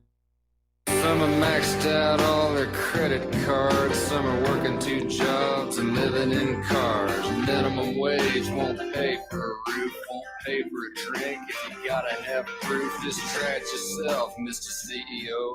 See how far $5.15 an hour will go. Take a part-time job at one of your stores. I bet you can't make it here anymore. Okay, welcome back to our show here. We're talking with Fred in Iowa, and Fred was basically going on about how we all get sucked into playing the blame game, and even worse, very often the blame gets painted with a very, very broad brush, which we shouldn't be doing. We should be talking about the individuals who do bad things and not spread it on out to say all people of this type are XYZ. Fred, are you there? Yeah, am I on? You're on the air. Every nation, every country, every people, every color are capable of very high intelligence, capable of righteousness. And also, the other side of the coin, every nation, every country, every people, every race and color are capable of great evil. Yes. And what has to be stopped, and people don't get it, is the powers that be, and I hate using that term. That's to kill Christ, Christianity, because that takes righteousness, the ethics away. Well, Fred, I hate to argue against you on that particular point, but if you remember the witch hunts of Europe, those were all Christians. The Inquisition, the Crusades into the Holy Land that murdered so many Saracens. I mean, just because somebody is a Christian doesn't mean they're not capable of evil. I mean, look at all these scandals with these pedophile priests that are coming to light. And I probably won't get much time. The papacy, the Roman papacy, not Catholic members. The Roman papacy system killed 50 million Christians during the Dark Ages. I do not hate Catholics. Yes. Christians, so-called Christians, do great evil because they are not following the commandments, the law of God. And if we followed that, we would have peace on earth, which is not going to happen on this earth. But I am not trying or implying to say, because you say that you are a Christian, that you say you believe in Jesus Christ. Other words, faith without works is dead. And works without faith is dead. So meaning by works, you can call yourself a Christian, a nice guy, a believer in Christ. But if you do not try to live a compassionate, Christ-like life, and we can't do it by ourselves, only through Christ. Well, I disagree with that point right there. I think it is a tremendous fallacy that one must be following a religion to be a moral, kind, compassionate person. I think people can come to an idea of a moral code of conduct just rationally by saying people have to behave in this certain way for the benefit of our entire neighborhood, the benefit of our entire country, the benefit of humanity as a whole. And the reality is that good people are going to do good things, bad people are going to do bad things, and in both cases they'll cite their religion as an excuse. So anyway, Fred, thanks an awful lot for the insight. Talk a little bit more. Well, no, we've had it. Okay, Mike, Fred. Whether you believe it or not, I like you. Well, I like you too. I like you too. But we're going to let you go here. But you believe in the power of sin. I believe in the power of Christ. But anyhow, my friend, have a good day. All right, Take care. Thanks Bye-bye. an awful lot. We're going to switch over to Don in Iowa. Aloha, Don. Welcome to the show. What's on your mind? Epstein, this reminds me somewhat of the Las Vegas situation. You get these little sentences that come out. You know, it's like nobody's really in charge of disseminating information, but this info comes out. Like first it was quiet. Some people say it was quiet. Somebody else says he was shrieking. Yes. What's going on? And I saw somewhere, I mean, nobody's taking responsibility for actually standing up in front of some reporters, even fake reporters, or just standing up in front of the camera and just telling what is exactly the official story, what happened. Well, the official story keeps changing, and that's what one of I the mean. reasons Yeah, why I mean, people. Because nobody, there's no one person that's in charge that is saying what the deal is. But one of the things I saw is the only way he could have hung himself, and they're saying they're going with this. I believe he hung himself from the top. He tied the sheets around, choked himself to the sheets, and tied it to the top bunk, the steel rings of the top bunk. But you can't kill yourself that way. As far as I know, has anybody ever killed? Ask yourself the question. People that are experts on stuff like this, but you're an expert on some stuff. Has anybody killed himself in this manner? Because you can't hang yourself because you're going to have a reflex to survival reflex. You can't hang yourself unless you're actually hanging and you can't escape. What they're trying to say is this. I mean, it makes no sense. He choked himself with the thing by tying it there to the, and he was just kneeling. He was not hanging. You couldn't say he was hanging himself, but somehow, no, they're going to have to come out. Sooner or later, somebody's going to have to say something. And why is this autopsy taking a million years to complete the autopsy? They're not saying well, what happened. supposedly the autopsy has been completed, but the medical examiner is waiting for more information from the prison authorities. And more information. I don't know what that information is supposed to be. The big question is going to be, are they going to have a funeral for Jeff Epstein? Will it be closed casket or will it be cremation? It's cremation. That's a clue right there that it's not really him. The cremation. Well, even and a closed casket. I mean, there could be nothing in there but a cenotaph. Right. But if it's cremation, nobody will ever be able to dig up the corpse and check for DNA. But in a way, the guy is dead. If he escaped, this is what some people are saying. You're never going to see him again. Like Ken Lay. Ken Lay is not really dead, but as far as the world is concerned, he's dead because he's never going to come out and start talking and bragging about how he escaped or anything like that. I don't think he might. But I'd like to make the one thing in defense of Trump. But sometimes I try to stick up for Trump, even though I agree that he's screwed up on foreign policy. He's screwed up. He doesn't know what he's doing. But you're always talking about the people on this show are talking about the First Amendment, the Second Amendment. Trump is going to give you better. We have a two-party system. It's either going to be a Democrat or Republican, and you're better off with the Republican Senate and the Republican president. You're going to get better Supreme Court justices. You have a better shot at getting somebody that actually doesn't try to change the Constitution right in front of your eyes. But some of these people like Sotomayor and Ruth Bader Ginsburg, they'll just try to legislate from the bench.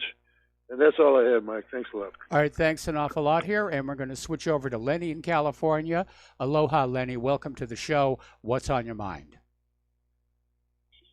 Epstein is on my mind, Mr. Rivera, like I'm sure is on most people's minds.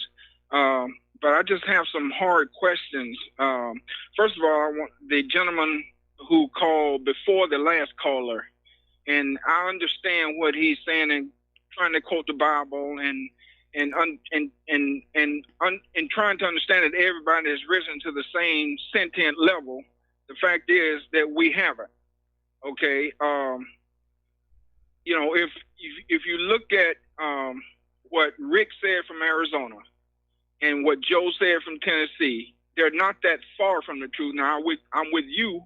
I wouldn't paint it with a broad brush, but if you look at scientists who study populations dynamics, scientists have always known that the standard biological model for any species is monoculture, not multi.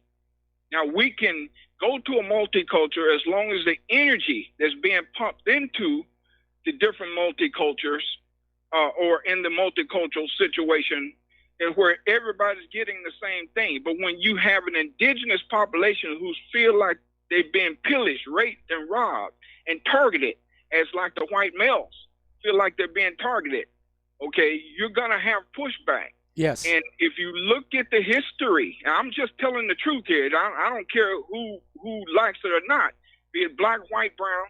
I'm saying that it is a dangerous thing to rob and rape, pillage an indigenous population of its natural monocultural ways. Now, when you got the likes of what's happening with Epstein and what he's doing to all these mostly, and there were some Colombians mixed in, but mostly these young white women. You don't think that's going to piss off some white men? Yep. Any man who's worth his salt is going to piss him off. Any species, you can't love another species until you first love yourself. Now, what I mean by when I say the energy, just look at it. If you've seen any of the Animal Kingdom or safari channels, if you look at the wet season, when you have the migrating herds, yes, and they're all migrating, and you have all this energy, you have this green abundance, and everybody is migrating.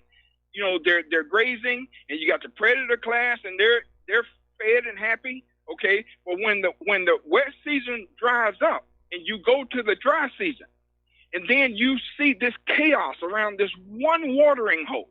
Yes. The crocodiles and you got hippos fighting crocs. You have rhinos fighting elephants. All because the energy, the one pull of water that's there, they're all fighting over to survive. Now, there's enough energy to keep all cultures going. But what you have is an elitist class who want it all for themselves and want everybody else fighting among themselves. Yes. Now, to the likes of Mr.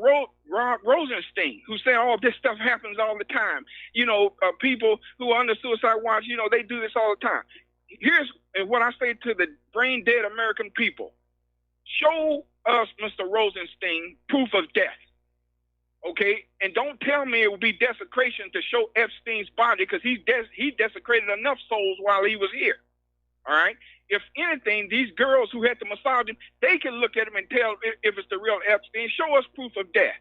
And so because you didn't have no problem putting JFK's body on the internet, Marilyn Monroe's, Michael Jackson, Tupac's, whoever else you had to throw out there, we need to see proof of death. The American people, if they can do nothing else for themselves, demand proof of death. Now, I want to get to Mr. Joe Scarborough, Joe the Blow, who said that it was the Russians. I had to laugh at that because, according to him, the Russians was behind it. But I just got a question from Mr. Scarborough. What did you find? Did you happen to find a passport in partially pristine condition, lying on the gurney next to Epstein while he was being wheeled out of the jail? All right. And the reason I say partially, because the other part was probably dipped in Novichok that they were going to blame on Putin anyway. Probably. But anyway, I mean, even Alec Baldwin is out there saying that the Russians did it. And obviously, if there is a cover-up of some kind going on, they're going to throw out a lot of different stuff for us to argue over and, fight over the minor details here. But at this point, I think it was just a case of his lawyers got him off a suicide watch. It was arranged for the guards to not be around for 3 hours. His cellmate was removed. Basically a clear field, so to speak, where they could go in and say, oh my goodness, he's hanged himself. They throw him on a gurney. They take him to the hospital. He arrives supposedly still alive. And then a little while later, he's declared dead. And how easy would it have been for somebody to wheel Epstein out the back door into, let's say, a waiting ambulance? And he's off lights and sirens to an airport where there's a private plane ready to take him out of the country. Straight out to Israel. Where else would he go where he couldn't be extradited? Now, my thing is this, like I said earlier, this is normal biology, okay? Every species has to take care of itself before it can get along with any other species. Else yes. it ceases to exist. All right? That's just normal. But we have a chance. Human is our potential. Okay, what we're dealing with is we're dealing on a very low level of frequency in which something wants to keep us there. Now, you asked the question the other day. You couldn't understand why they're giving Trump such a hard time. The powers that be, he's given them everything they want, especially particularly to Israel and the West Bank. They're talking about giving up now, and Golden Heights rather, and Jerusalem. Okay, look, if you remember, there was something called the Rothschilds in Russia. They had control of the Russian government under Yeltsin. Okay, there was an oligarch named Berezovsky who was dating Yeltsin's daughter, beating her, and manipulating Yeltsin through beating her. Okay, now they turned it over temporarily to Putin. He was supposed to be an interim manager, so Mikhail Khodorkovsky could take over, eventually become the president or the ruler of Russia. Okay, Putin did what monocultures do. Putin said Russia for Russians. Yes. And he flipped the script. And they're afraid eventually Trump will do the same. Okay, could you blame him? If he's truly what he said he is, can you blame him? It is within his nature. It's coded within his DNA. He cannot help himself. Well, unfortunately, I haven't seen it yet. In any event, Lenny, we're coming up on a commercial break. We've got other callers waiting on the line. I'm going to have to let you go. Thank you for the phone call, and we'll be right back.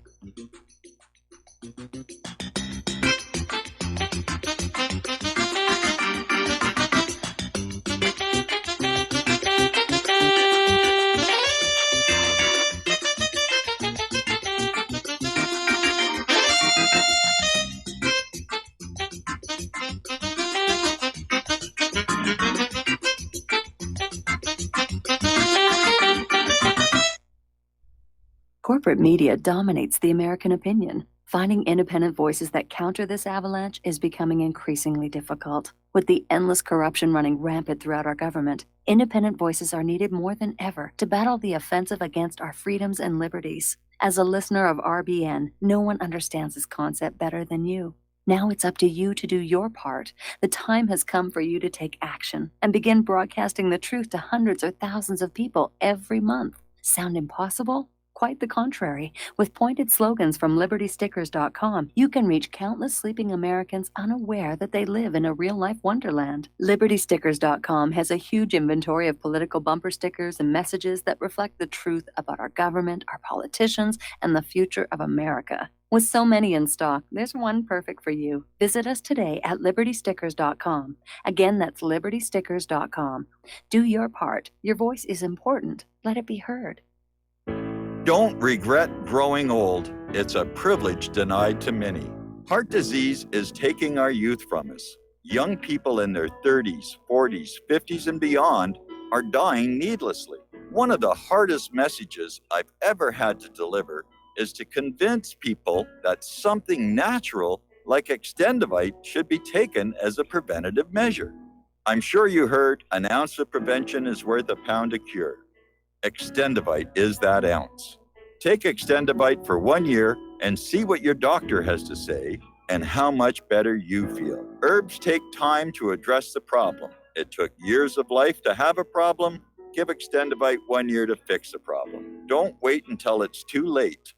Call 1-877-928-8822 or visit heartdrop.com or visit us on Amazon. Extend your life with Extendovite.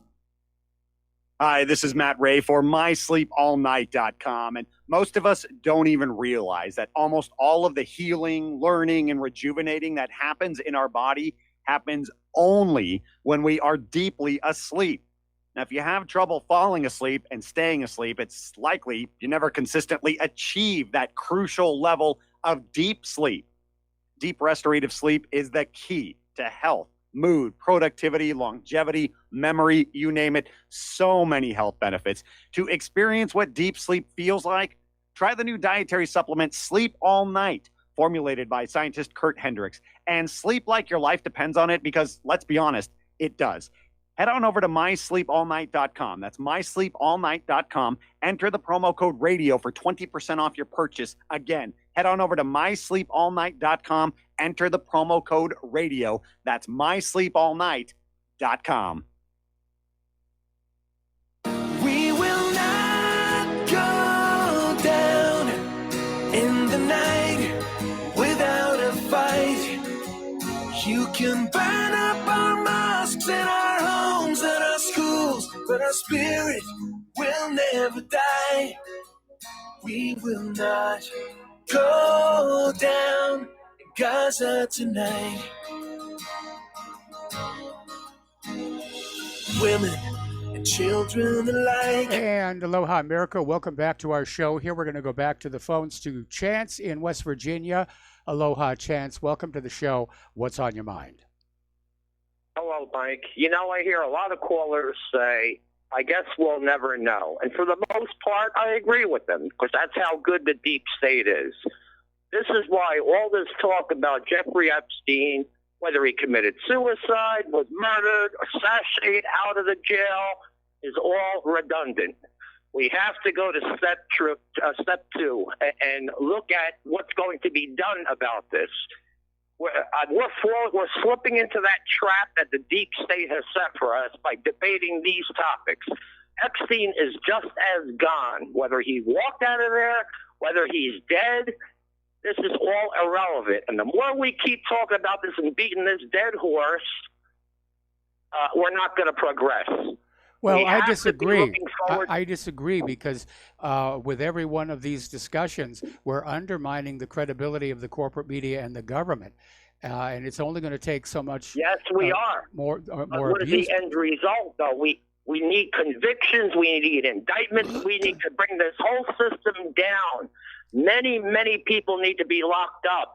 This is what should be on their mind now. I can understand these people's point. Yes, I can.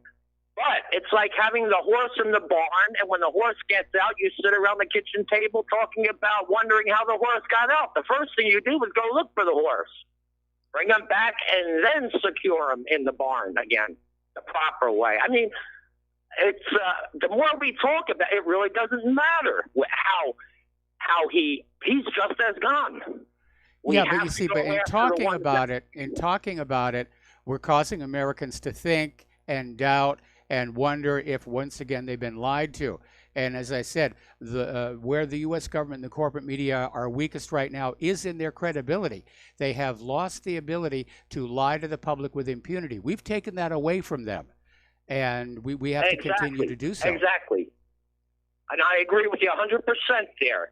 But if there's still dumb people out there that couldn't see that this was going to happen, anybody who had half a brain knows that this was going to happen, something like this.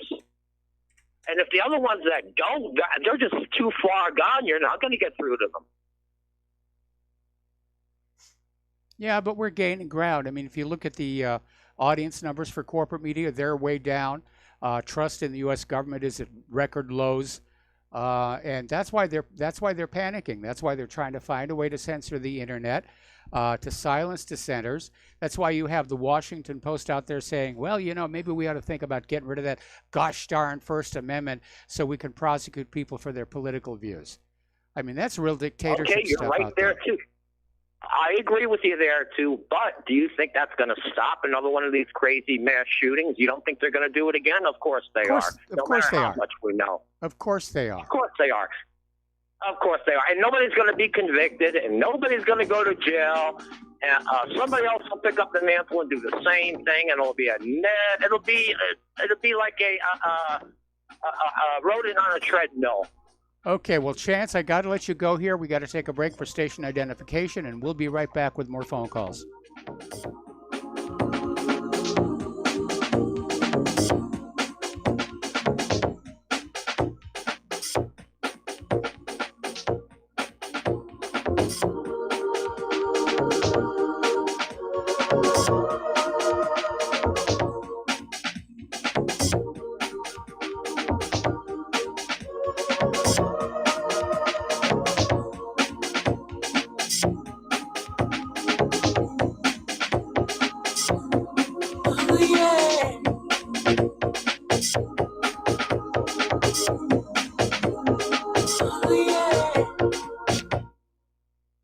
Homeowners, are you in foreclosure, expecting to be served with a foreclosure lawsuit, or suspect your lender has coerced you into an illegal mortgage transaction? A huge number of mortgages made in the last 10 years have legal issues and are possibly defective. State laws and the U.S. Supreme Court have upheld that defective mortgage documents are grounds for foreclosure defense and for counterclaims in favor of the homeowner. If your mortgage has been sold or assigned since closing the loan, it may be defective and you may be paying the wrong party, and the lender may not have standing or the right to foreclose or collect payments under the law. If you would like to know if your mortgage is legal or not, or know if you you are paying the right party, we can help. Our initial consultations are free of charge. We are not attorneys. We are legal researchers and work closely with experienced lawyers who know how to help you find the evidence to help you keep your home. Call toll free 1-855-2-KEEP-IT. That's 1-855-2-KEEP-IT today. You're listening to the Republic Broadcasting Network, because you can handle the truth.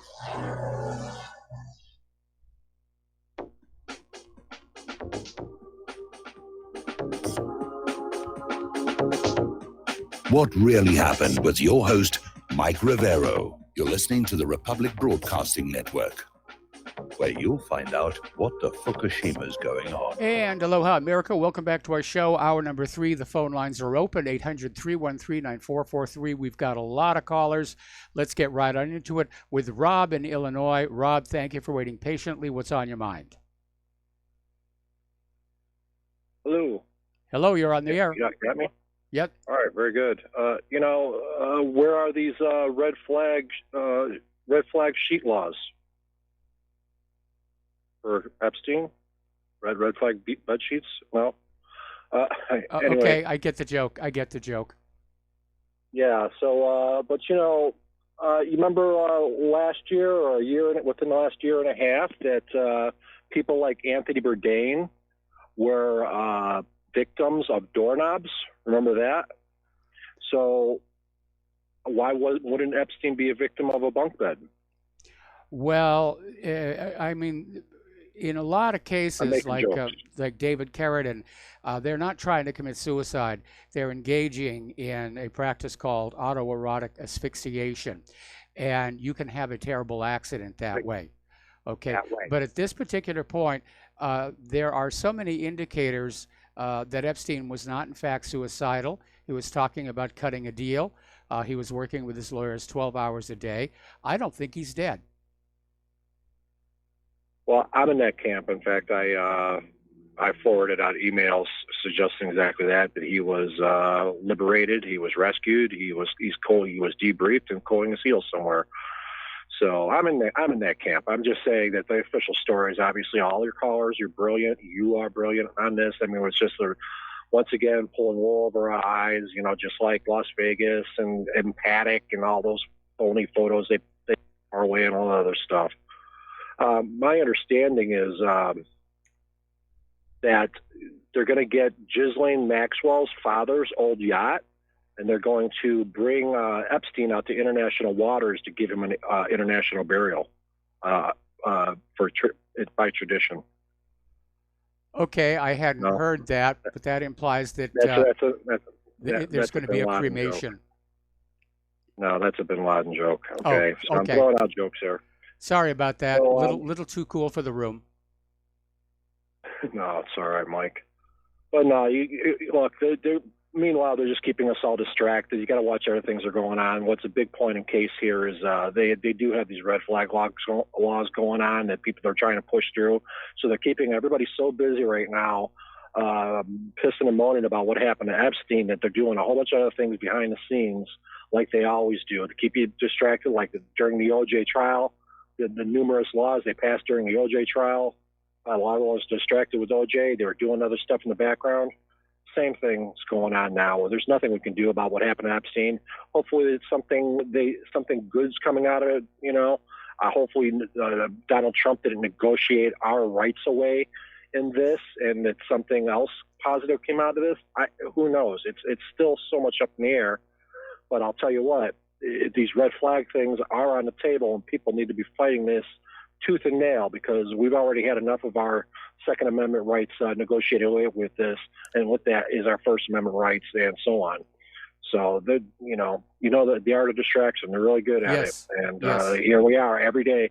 I couldn't even listen to your show yesterday, Mike, in the first hour, and I got about 25, 30 minutes in, and just everyone was talking about Epstein. I already had, by Saturday, Sunday, and early Monday, I already had enough. I had to shut down. I had to shut off. So I'm already burnt out, and they've done their job.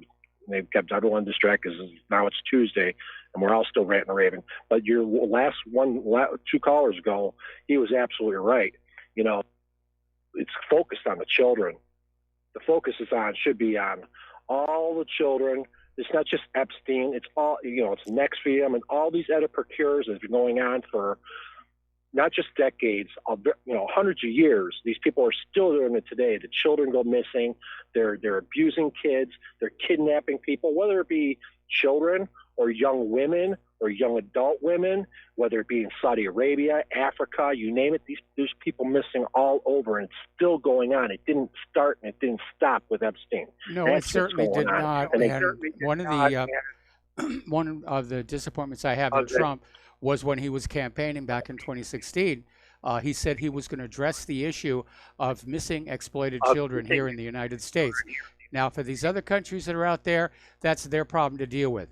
We have to focus on America and solving the problem, and we're just not seeing it. We're seeing this, this stonewall coming from the church over the pedophile priests, and we saw Epstein was allowed to do what he was doing for years on end, and I think it creates an image of a government that is totally numb to the concerns of the American people, or they're complicit in the crimes.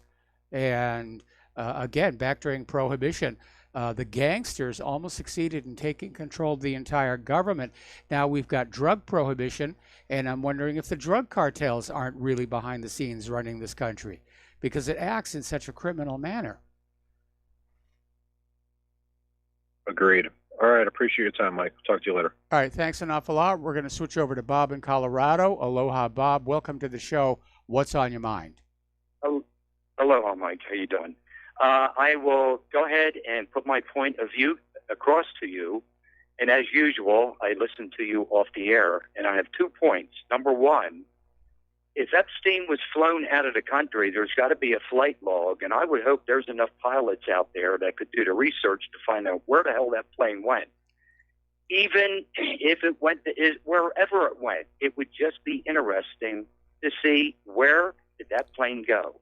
And the other issue is, I would love to find out who is the beneficiary of his will. Wouldn't that be interesting? So I'll listen to you all fair. Thanks, Mike. Okay, well, the first comment about the airplane, first of all, having gone to this incredible length of faking a death inside the jail cell and the hospital, I'm sure that whatever aircraft is selected, there's not going to be a record that Epstein is on it. In fact, there may even be a phony flight plan that says we're just going up to Canada, and then it diverts. Might not even be an airplane. They may have put him on a boat, which is under far less scrutiny than airplanes these days. But it's for certain that if in fact he is not dead, that there was a well-prepared escape plan to get him out of this country and get him over to someplace without extradition. As far as Epstein's will is concerned, I'm sure I'm not in there, but they can read it. But because of all the civil lawsuits being filed against Epstein's estate right now, I think it's going to be years and years before anybody sees anything come out of that. Okay, so we're going to switch over to Paul in New Jersey. Aloha, Paul. Welcome to the show. What's on your mind? Hello, Michael. Michael, I just want to alert you that at researchgate.net, they have an article titled An Unusual Method of Suicidal Ligature Strangulation. So it is very possible that given a long enough piece of shoelace, the person can strangle themselves without hanging at all. So that is possible.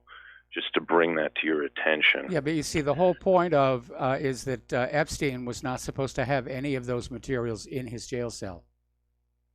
Well, who knows whether he could have smuggled it or somebody brought it to him or his lawyer or whatever. We can never know.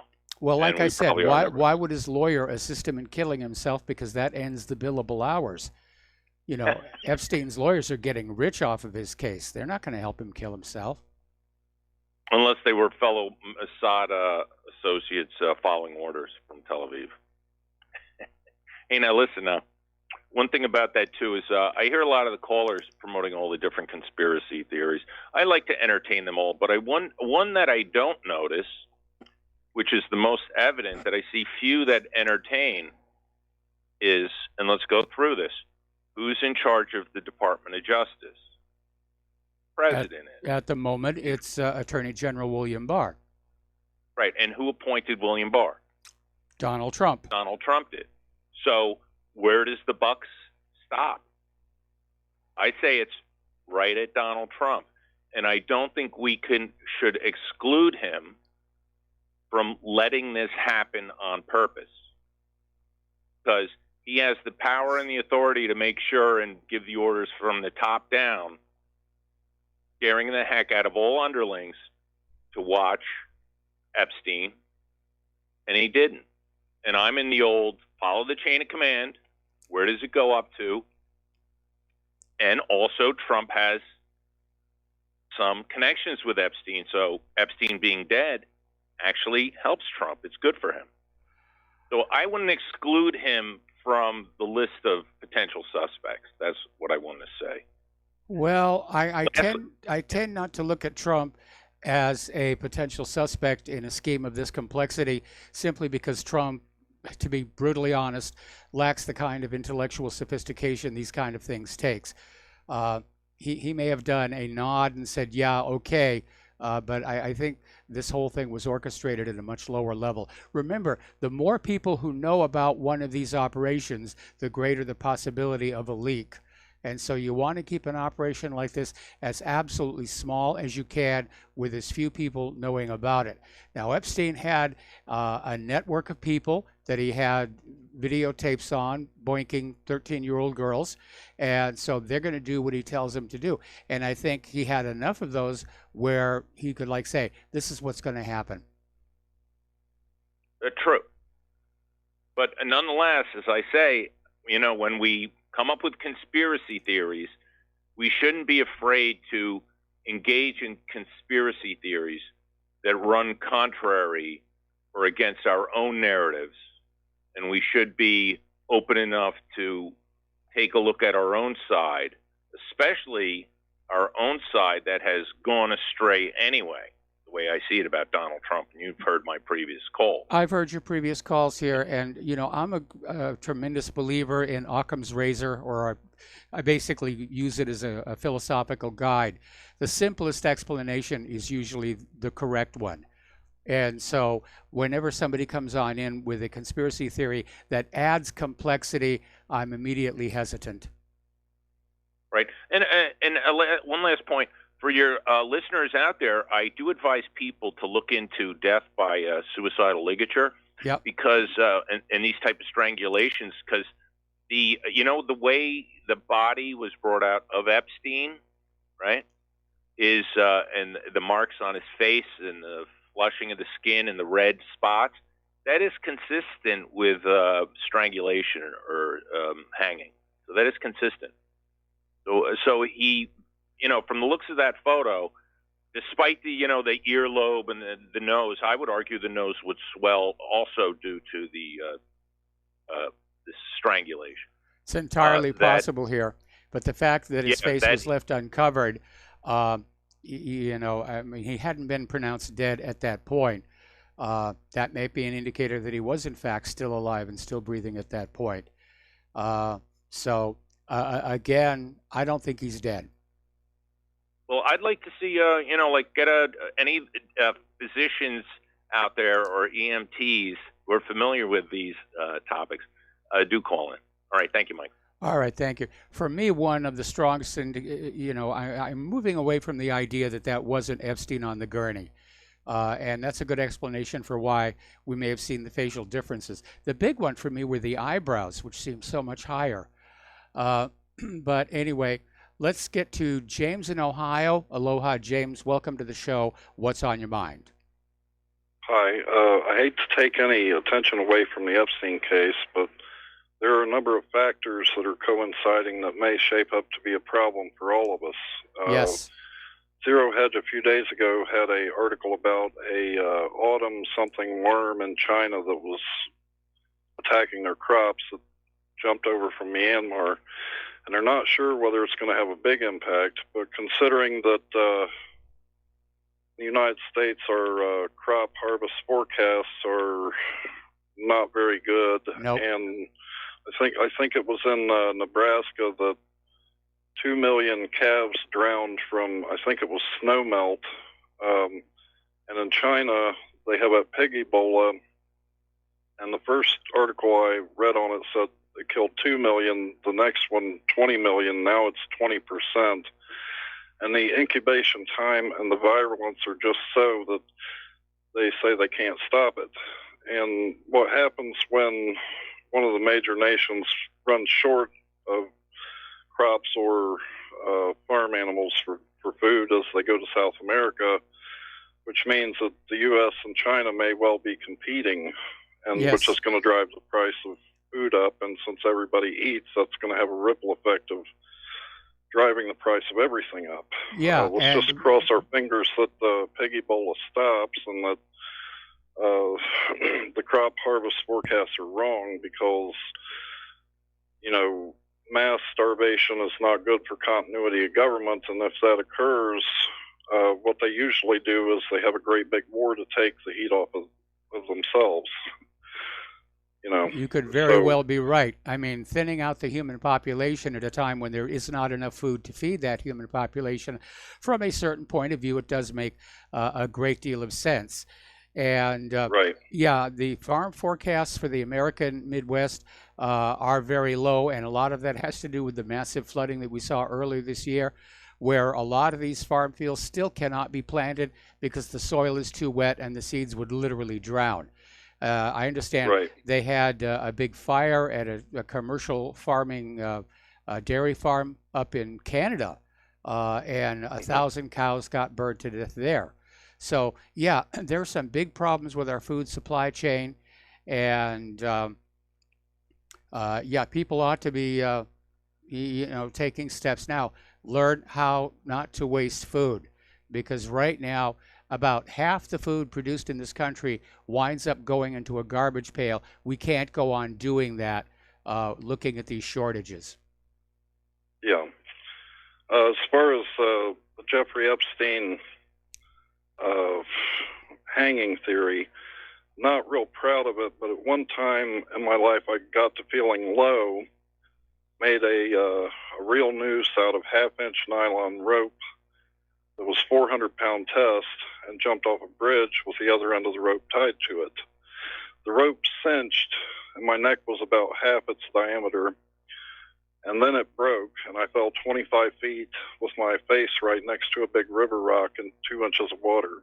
And here I am today. So, you know, I'm extremely dubious of these ideas of wrapped or tied up sheets and maybe strangulation, but I think with strangulation, if you're talking about like sitting down, because the highest thing you can tie it to is 6 feet up, of course there's a very strong instinct to put a stop to that, you know. So I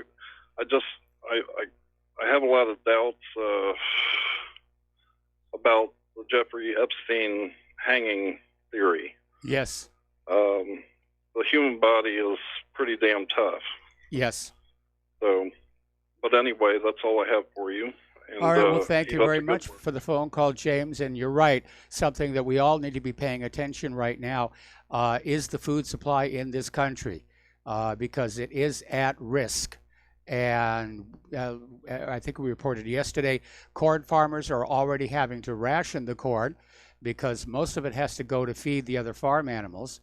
And so you're probably going to see corn prices going up in the supermarket, probably already happening. I haven't looked. I haven't seen the price of corn lately. Okay, let's go to Daniel in British Columbia. Daniel, I'm going to have to take you through the next commercial break. What's on your mind? Yeah, I kind of getting sick of the whole Epstein affair. Kind of dropped it, but today on Drudge I saw they had a couple of articles. One is that there's a corrections officer that wasn't a corrections officer. Yes. In the jail cell, and just lately there somebody said they heard shrieking from Epstein's cell, which is interesting because before. The night before, I think they took his roommate out, which is weird because that's a guarantee against doing yourself in if you've already had a previous attempt. and the jail hasn't had a successful suicide. Oh, hold on. Okay, yeah, Daniel, hang on. We got to take a break for commercials. We'll be right back.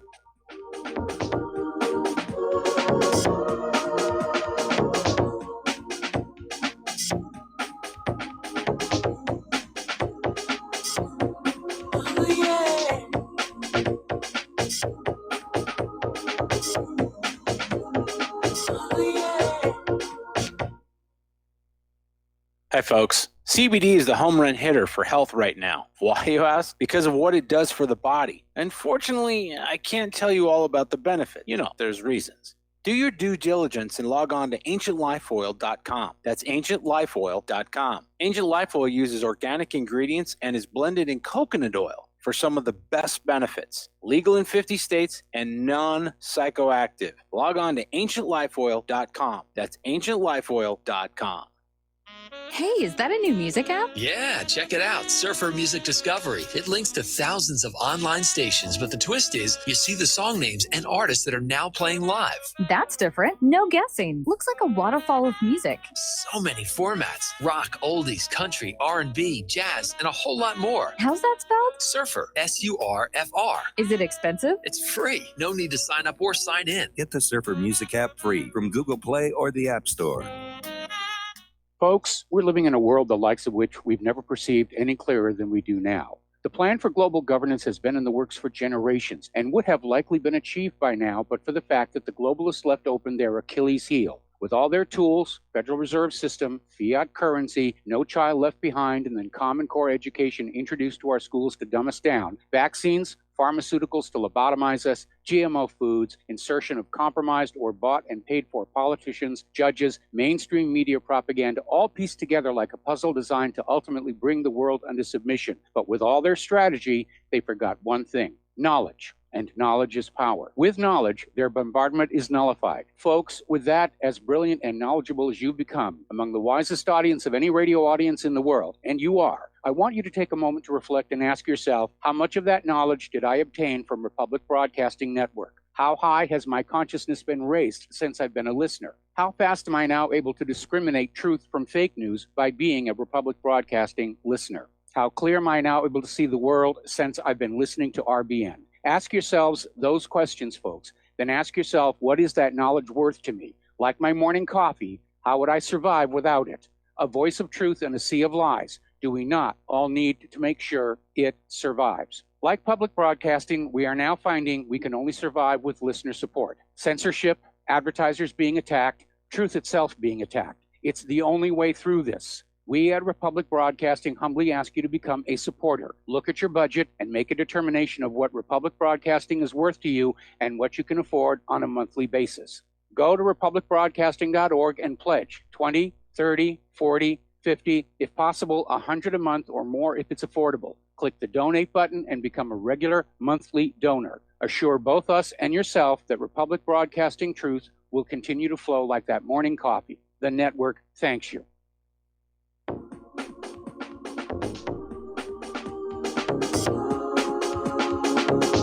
What Really Happened with your host, Mike Rivero.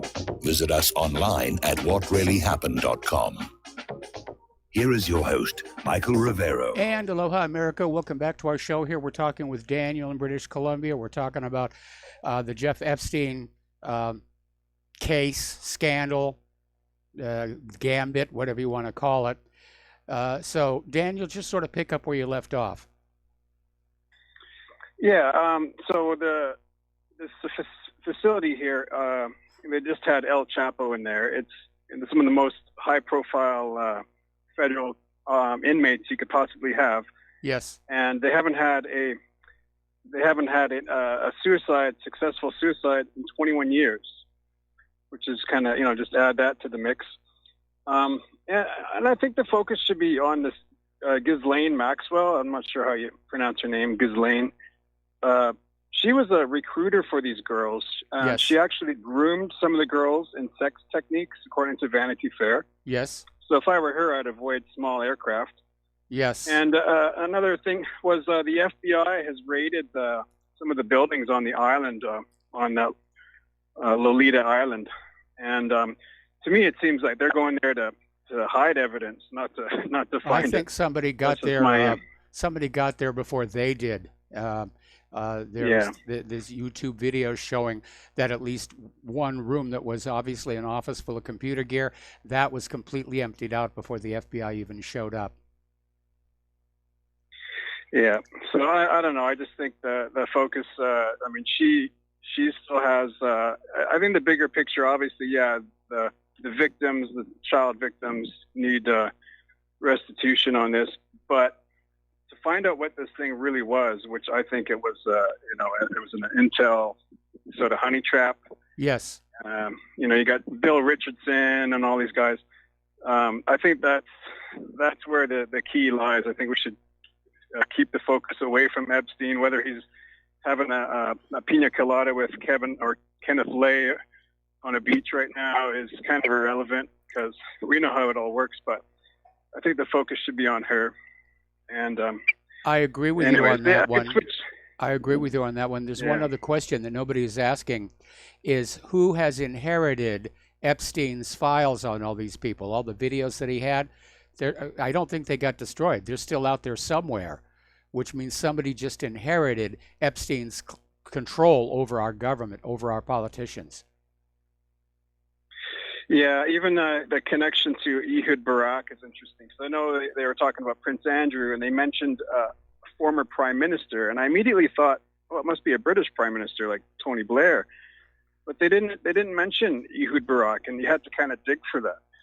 So I think the fact that Ghislaine Maxwell's father was connected to Mossad, and then you got Ehud Barak here in the mix. I think this is part of the bigger picture. I think whether he was suicided or not, it's kind of irrelevant, and it's sure a distraction for sure.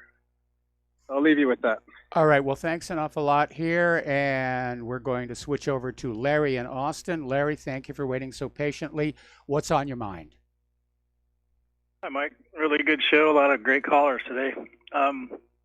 My thoughts on the Epstein matter is that pretty much with all the anomalies and everything, the suicide story is 100%. That's the conspiracy theory, just like Russia and white supremacists behind every corner.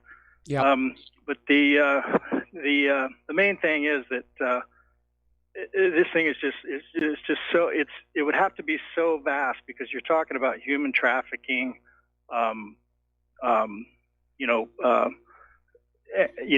a worldwide basis. You're talking about so many nefarious things, including most likely murder.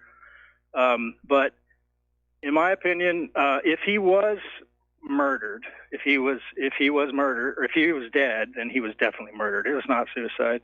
The main thing that I consider is that if he did get out alive, he's not vacationing somewhere. He's in a torture chamber somewhere. I believe he was renditioned out of here, and to make sure that he's tortured for a long, long time to get every single loose end wrapped up. You could very well be right, and couldn't happen to a nicer guy.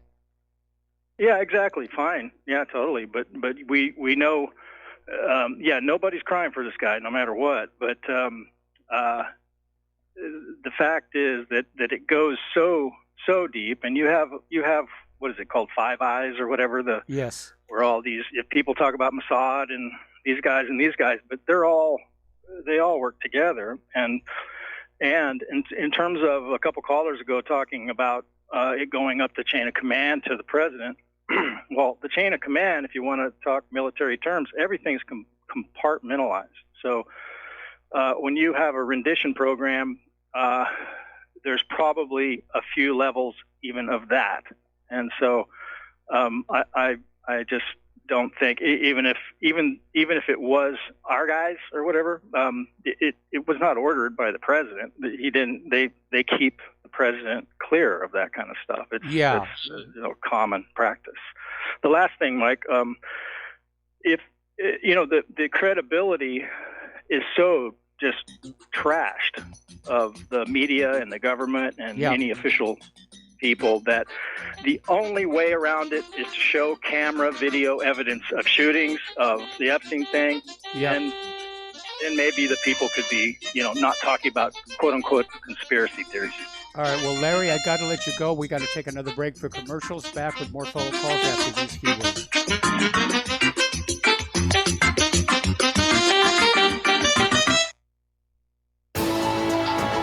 You are tuned in to the Republic Broadcasting Network. Visit our website by going to republicbroadcasting.org.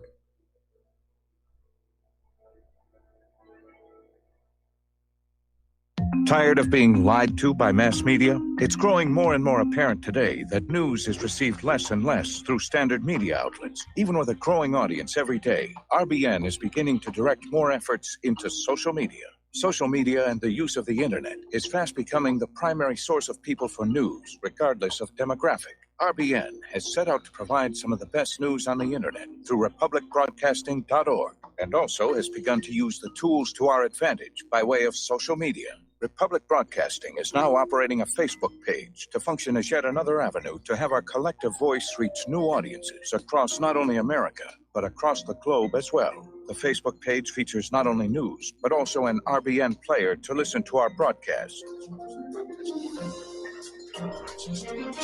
Get involved by visiting facebook.com/Republic Broadcasting and liking our page and share it with your friends and family, because you can handle the truth. How healthy are your arteries? Deteriorating circulation has a number of early warning signs. High cholesterol, high blood pressure, fingers and or toes often go cold, arms and or legs often go to sleep, sharp diagonal crease in the earlobe, short walks cause cramping or pains in legs, memory is not as good as it used to be, ankles swell late in the day, chest pain after physical exercise or emotional stress. If you experience even one of these symptoms, your circulatory system is crying out for attention. Extendivite is a natural solution to help improve your overall health. Extendivite is not your average heart tonic. To order, call 1-877-928-8822 or visit heartdrop.com or find us on Amazon. Extend your life with Extendovite.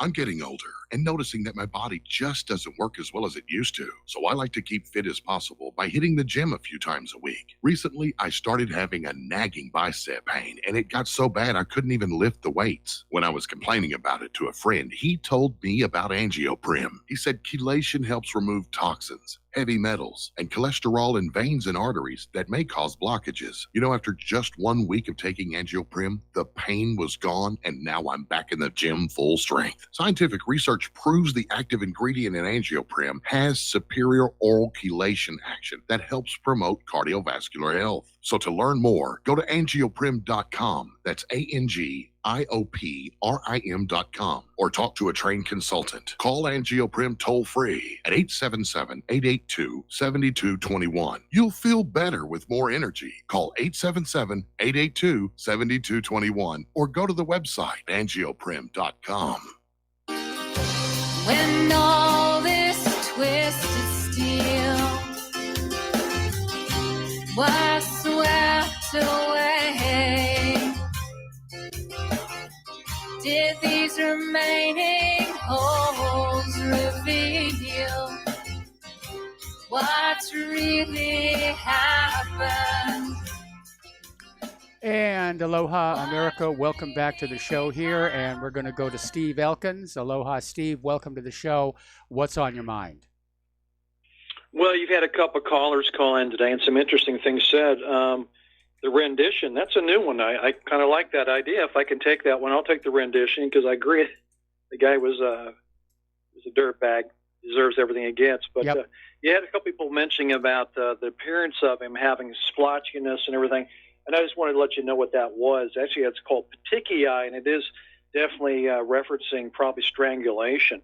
And it's kind of a pinpoint blood spots, kind of splotchiness over the body, mainly over the neck. It's called petechiae, and it does signify strangulation. Well, don't forget, he had suffered a physical attack three weeks ago. Yeah. Other than that, when you see petechiae, it's usually a thrombocytopenia kind of petechiae, and that's a blood disorder. You're kind of missing some clotting factors, so that's what causes that. But I'm not even secure. I'm not even sure that, like I said, you're the same way. That was even him. Was that real? Was that photoshopped? But I know that they had to offer up a body to give the, to back up the story. And with a dead body is closure and closure of the investigation. So that's the way I saw it. I actually predicted this was going to happen. He was never going to be able to testify. And my guess is, like I said, if it wasn't a rendition, that's a new one. He's out of this country somewhere, and he's protected, and he'll be under a new identity, and we'll just never know about this guy. And I do believe Kenneth Lay got the same kind of deal. Well, this many years after Enron, it's possible that Kenneth Lay has already passed away just from being old. But that's purely speculation here. But as far as Epstein is concerned, I'm starting to think that really was him on that gurney. And I find it very interesting. They had his entire body covered with a white sheet, except for the face. They wanted it to be seen. They wanted it to be photographed by the paparazzi. Yeah, exactly.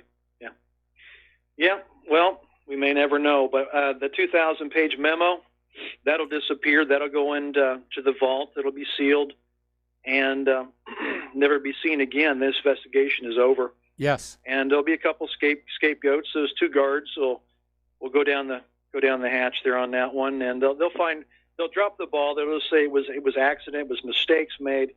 But at this level, for a high profile witness like this, you don't make those kind of mistakes unless it's purposeful. This was all planned. I agree. I think this was a setup, and I think he's still alive somewhere. And they may have said, "We're going to get you out of here. We're going to take you over to Israel," and then instead he wound up down in Guantanamo. Yeah. That's it for me, Mike. Have a great show. All right, thank you. And we've got Terry in California. Aloha, Terry. Welcome to the show. Thank you for waiting patiently. What's on your mind? Hey, Mike, was Art talking? He mentioned that over in Japan they were singing the national anthem. He wasn't talking about Hong Kong, was he? Yes. I thought he was, but he said Japan, didn't he? Yeah, he did. But, all these Asian countries look the same to me. Okay, the other thing I wanted to comment on is there's some talk about food shortages, the prices going up, and I know you and I disagree, but Trump, the ICE, they wanted to, have a show of force, and they went for easy pickings. They went to the food processing area, and they got all those people, and, they can't find the other 23 million, if there's 24 million illegals. They can't find the other one, so they went to the easy spots, and that is going to drive our food prices way up. I mean, it's hurting the farmers. I know you and I don't agree. These people, started from Mexico, the Bush administration. Some of them did. The ones that work in a chicken processing plant, they had a crisis, and the administration kind of turned their head and let these people come in and do it. And I think it was the only thing we could do. I mean, I say that, most Americans won't do it. Art said he would, but he wouldn't do it for that cheap. And most people, Art was picking oranges. I'm not saying that's an easy job, but bending over all day, picking stuff near the ground is tough, especially when the sun's beating on you. I know it is. And I remember when Cesar Chavez finally got the farms to buy long-handled hose to make the job a little bit easier. The key issue for me here is that at a time when there may not be enough food for the legal American citizenry, having an additional 24 to 25 million hungry mouths in this country makes absolutely no sense. Absolutely. But how about taking out 23,500,000 and keeping the ones that contribute to this country. I don't want to pay $10 for a tomato. And that's what it's going to be if we got to have Americans do it. And I'm sure that, you know, you mentioned the machines. Well, the machines aren't here yet. You know, if they were, they would have been using them a long time ago. Well, they're using them a lot, you know, but Terry, there's a basic law of supply and demand you seem to be ignoring. Even with all the Mexicans in this country working on the farm fields, prices are still going to be going up because there'll be a shortage because of supply and demand. yes, true. Except Okay. they're going to go up more now that there's a shortage. It's going to get worse. Okay? Yeah. The other thing I wanted to say quickly, that guy was talking about the minimum wage, you know, and 22 hours for an ounce of gold or Yes. whatever it was. That's all before China came in the picture. It's all before when we had manufacturing in this country, when we had shortage of workers. I mean, you know, years ago, you could just graduate from high school, you go down and apply for a job at a corporation, and they train you, you know, and you stay with them the whole time and retire.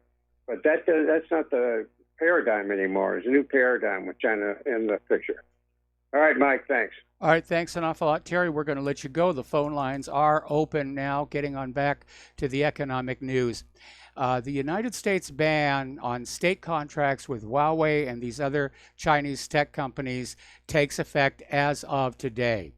And this is all based on a document titled Prohibition on Contracting for Certain Telecommunications and Video Surveillance Services or Equipment, and it bans certain U.S. state agencies, namely the Defense Department, General Services Administration, and NASA, from purchasing equipment and services from a number of Chinese tech companies. So that tech war, the trade war, continues here.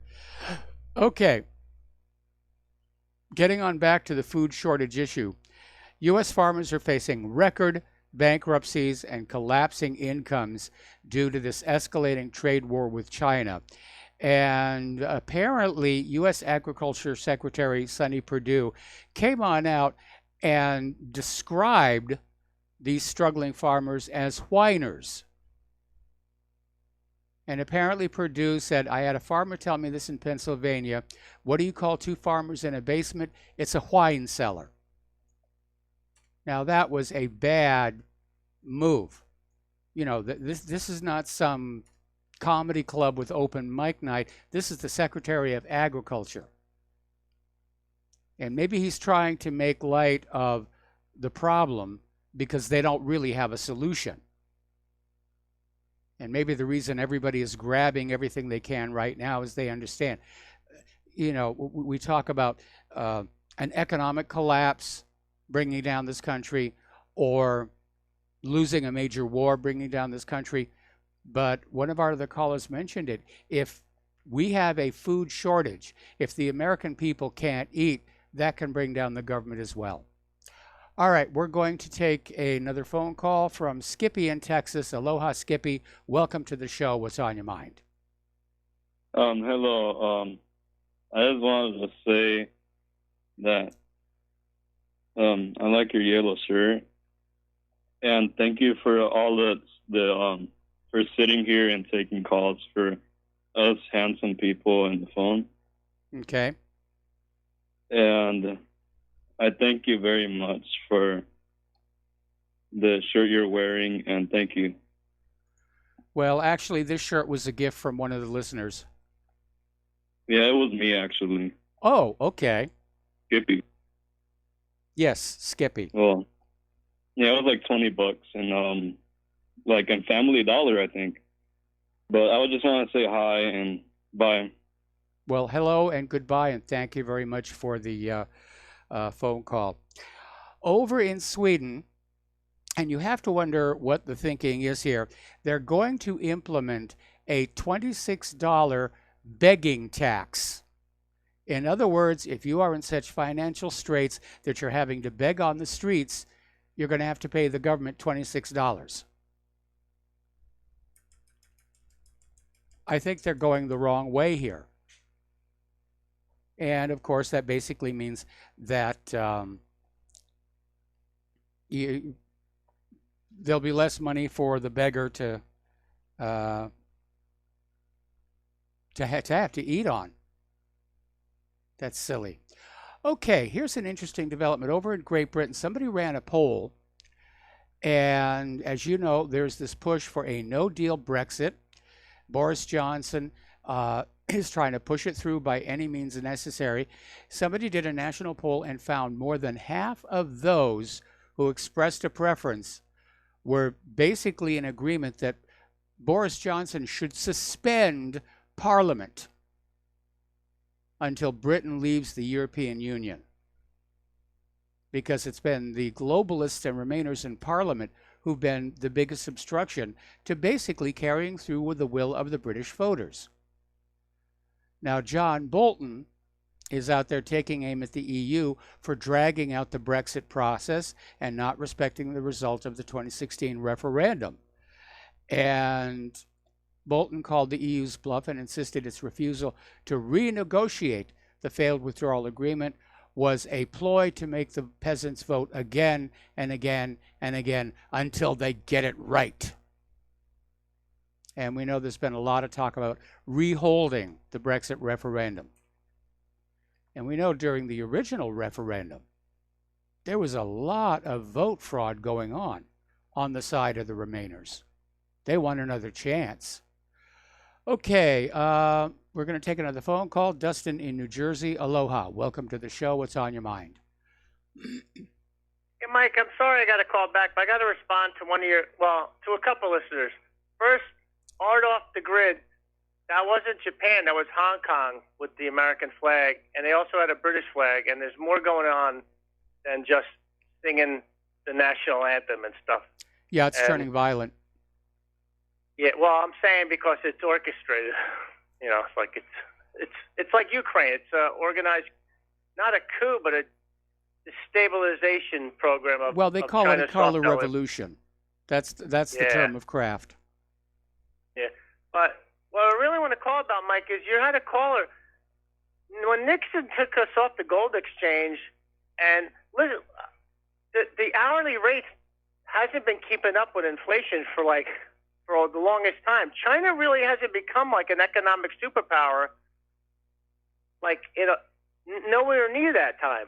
So China, I don't look at has anything to really start with the rate of people's pay keeping up with inflation. No, the decline here in the United States of America is from generations of bad economic policy, pandering to the elites, the CEOs, and really just administration after administration that is oblivious to what the needs of the ordinary people are. Yeah, because everybody's in people's rate. Like we all talked about, like I just said, if it doesn't since it hasn't been keeping pace with inflation for the longest time, that's why you got such a wealth disparity now. Yes. And it's to a point, Mike, it's unfixable because it should have been kept parity with the inflation rate, and it hasn't. And I don't know how the hell you fix it, because at this point you can't, because it's just been so long to keep a balance. But I disagree with China having anything to do with it. Now, China being an economic superpower and having lower wages and producing goods, that's a different story. Yes. But that's all I got to say, Mike. Have All a right, good well, week. thanks an awful lot here. We're going to let you go. And yeah, it's really easy to sit back and scapegoat and say, oh, it's all China's fault that the jobs are gone. No. Our leaders gave it all away. Okay, they offshored. The U.S. tax code was actually altered to incentivize the sending of high-paying American jobs to other countries like China. It was a deliberate giveaway, and I think it was part of that globalism plan, where this country over here makes the electronics, and this country over here makes the cars, this country over here grows the food, and we're all dependent on each other, and therefore we will not stand up to the New World Order, which actually, looking at the way things are going right now, I think the harder that they push on this globalist agenda, the more people around the world are pushing back here. Getting on back to Great Britain, there's a poll revealing that 2/3 of young people want a strong man as leader They're rejecting liberalism and globalism. Literally 1/4 of the people who were polled would be happy if the military was running the country. So this poll was conducted by Hanbury Strategy between the 21st and 28th of June and published on Thursday by conservative think tank Onward. But that gets a little bit scary when you have 1/4 of your population saying we'd be better off with the army running the country. And maybe they would, maybe they wouldn't. It all depends on who in the army gets to call the shots, because just having uniform on doesn't make you a better person. Meanwhile, up in Germany, former 3-star General Joachim Wondrock is running for mayor of Hanover. He's joined the Alternative for Germany party and just blasted Merkel on the open borders. So things are coming apart there. Okay, real quick, Bob Ballard is back in the news again. He's on his way out to Nikomororo Island with the best equipped expedition ever to try and locate Amelia Earhart's lost airplane. So we wish him luck. He's found a lot of great things like the Bismarck and the Titanic. Got to take a break for commercials. Back with the last segment of our program after these few words.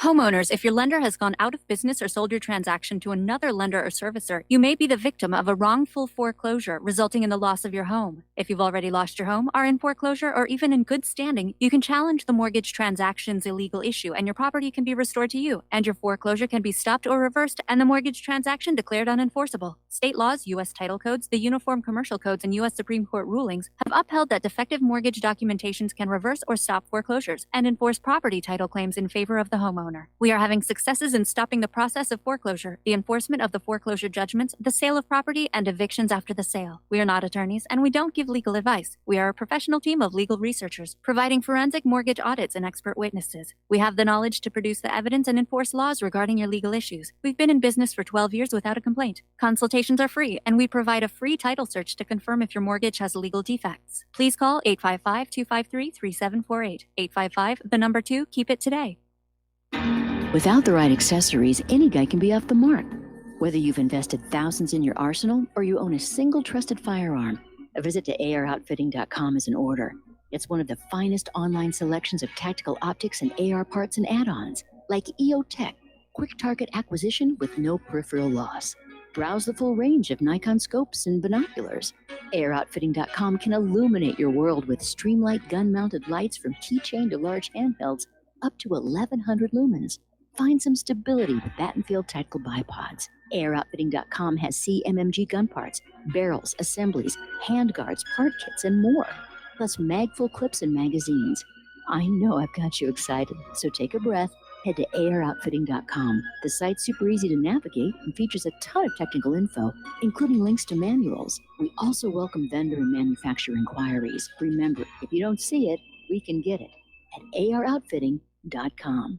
It's happening, ladies and gentlemen. We here at RBN are working with Front Sight Firearms Training Institute to bring our audience the best in combat, tactical, and defensive firearms training. Whether you're a private citizen who is new to firearms, or you have a concealed weapon permit and want a level of training that surpasses what you've received from your local gun range, Front Sight provides priceless education and skills taught by seasoned law enforcement, military, and private citizen instructors to levels that far exceed law enforcement and military standard. With nearly 1 million responsible citizens trained from every town, city, and state from across the United States, Front Sight has bolstered the Patriot movement to a whole new level. Contact Dan Sutterfield by phone at 573-762-2356 or 573-465-2356, or shoot him an email at domedan, DOMEDAN, @hotmail.com. This is a limited time opportunity. Don't miss it.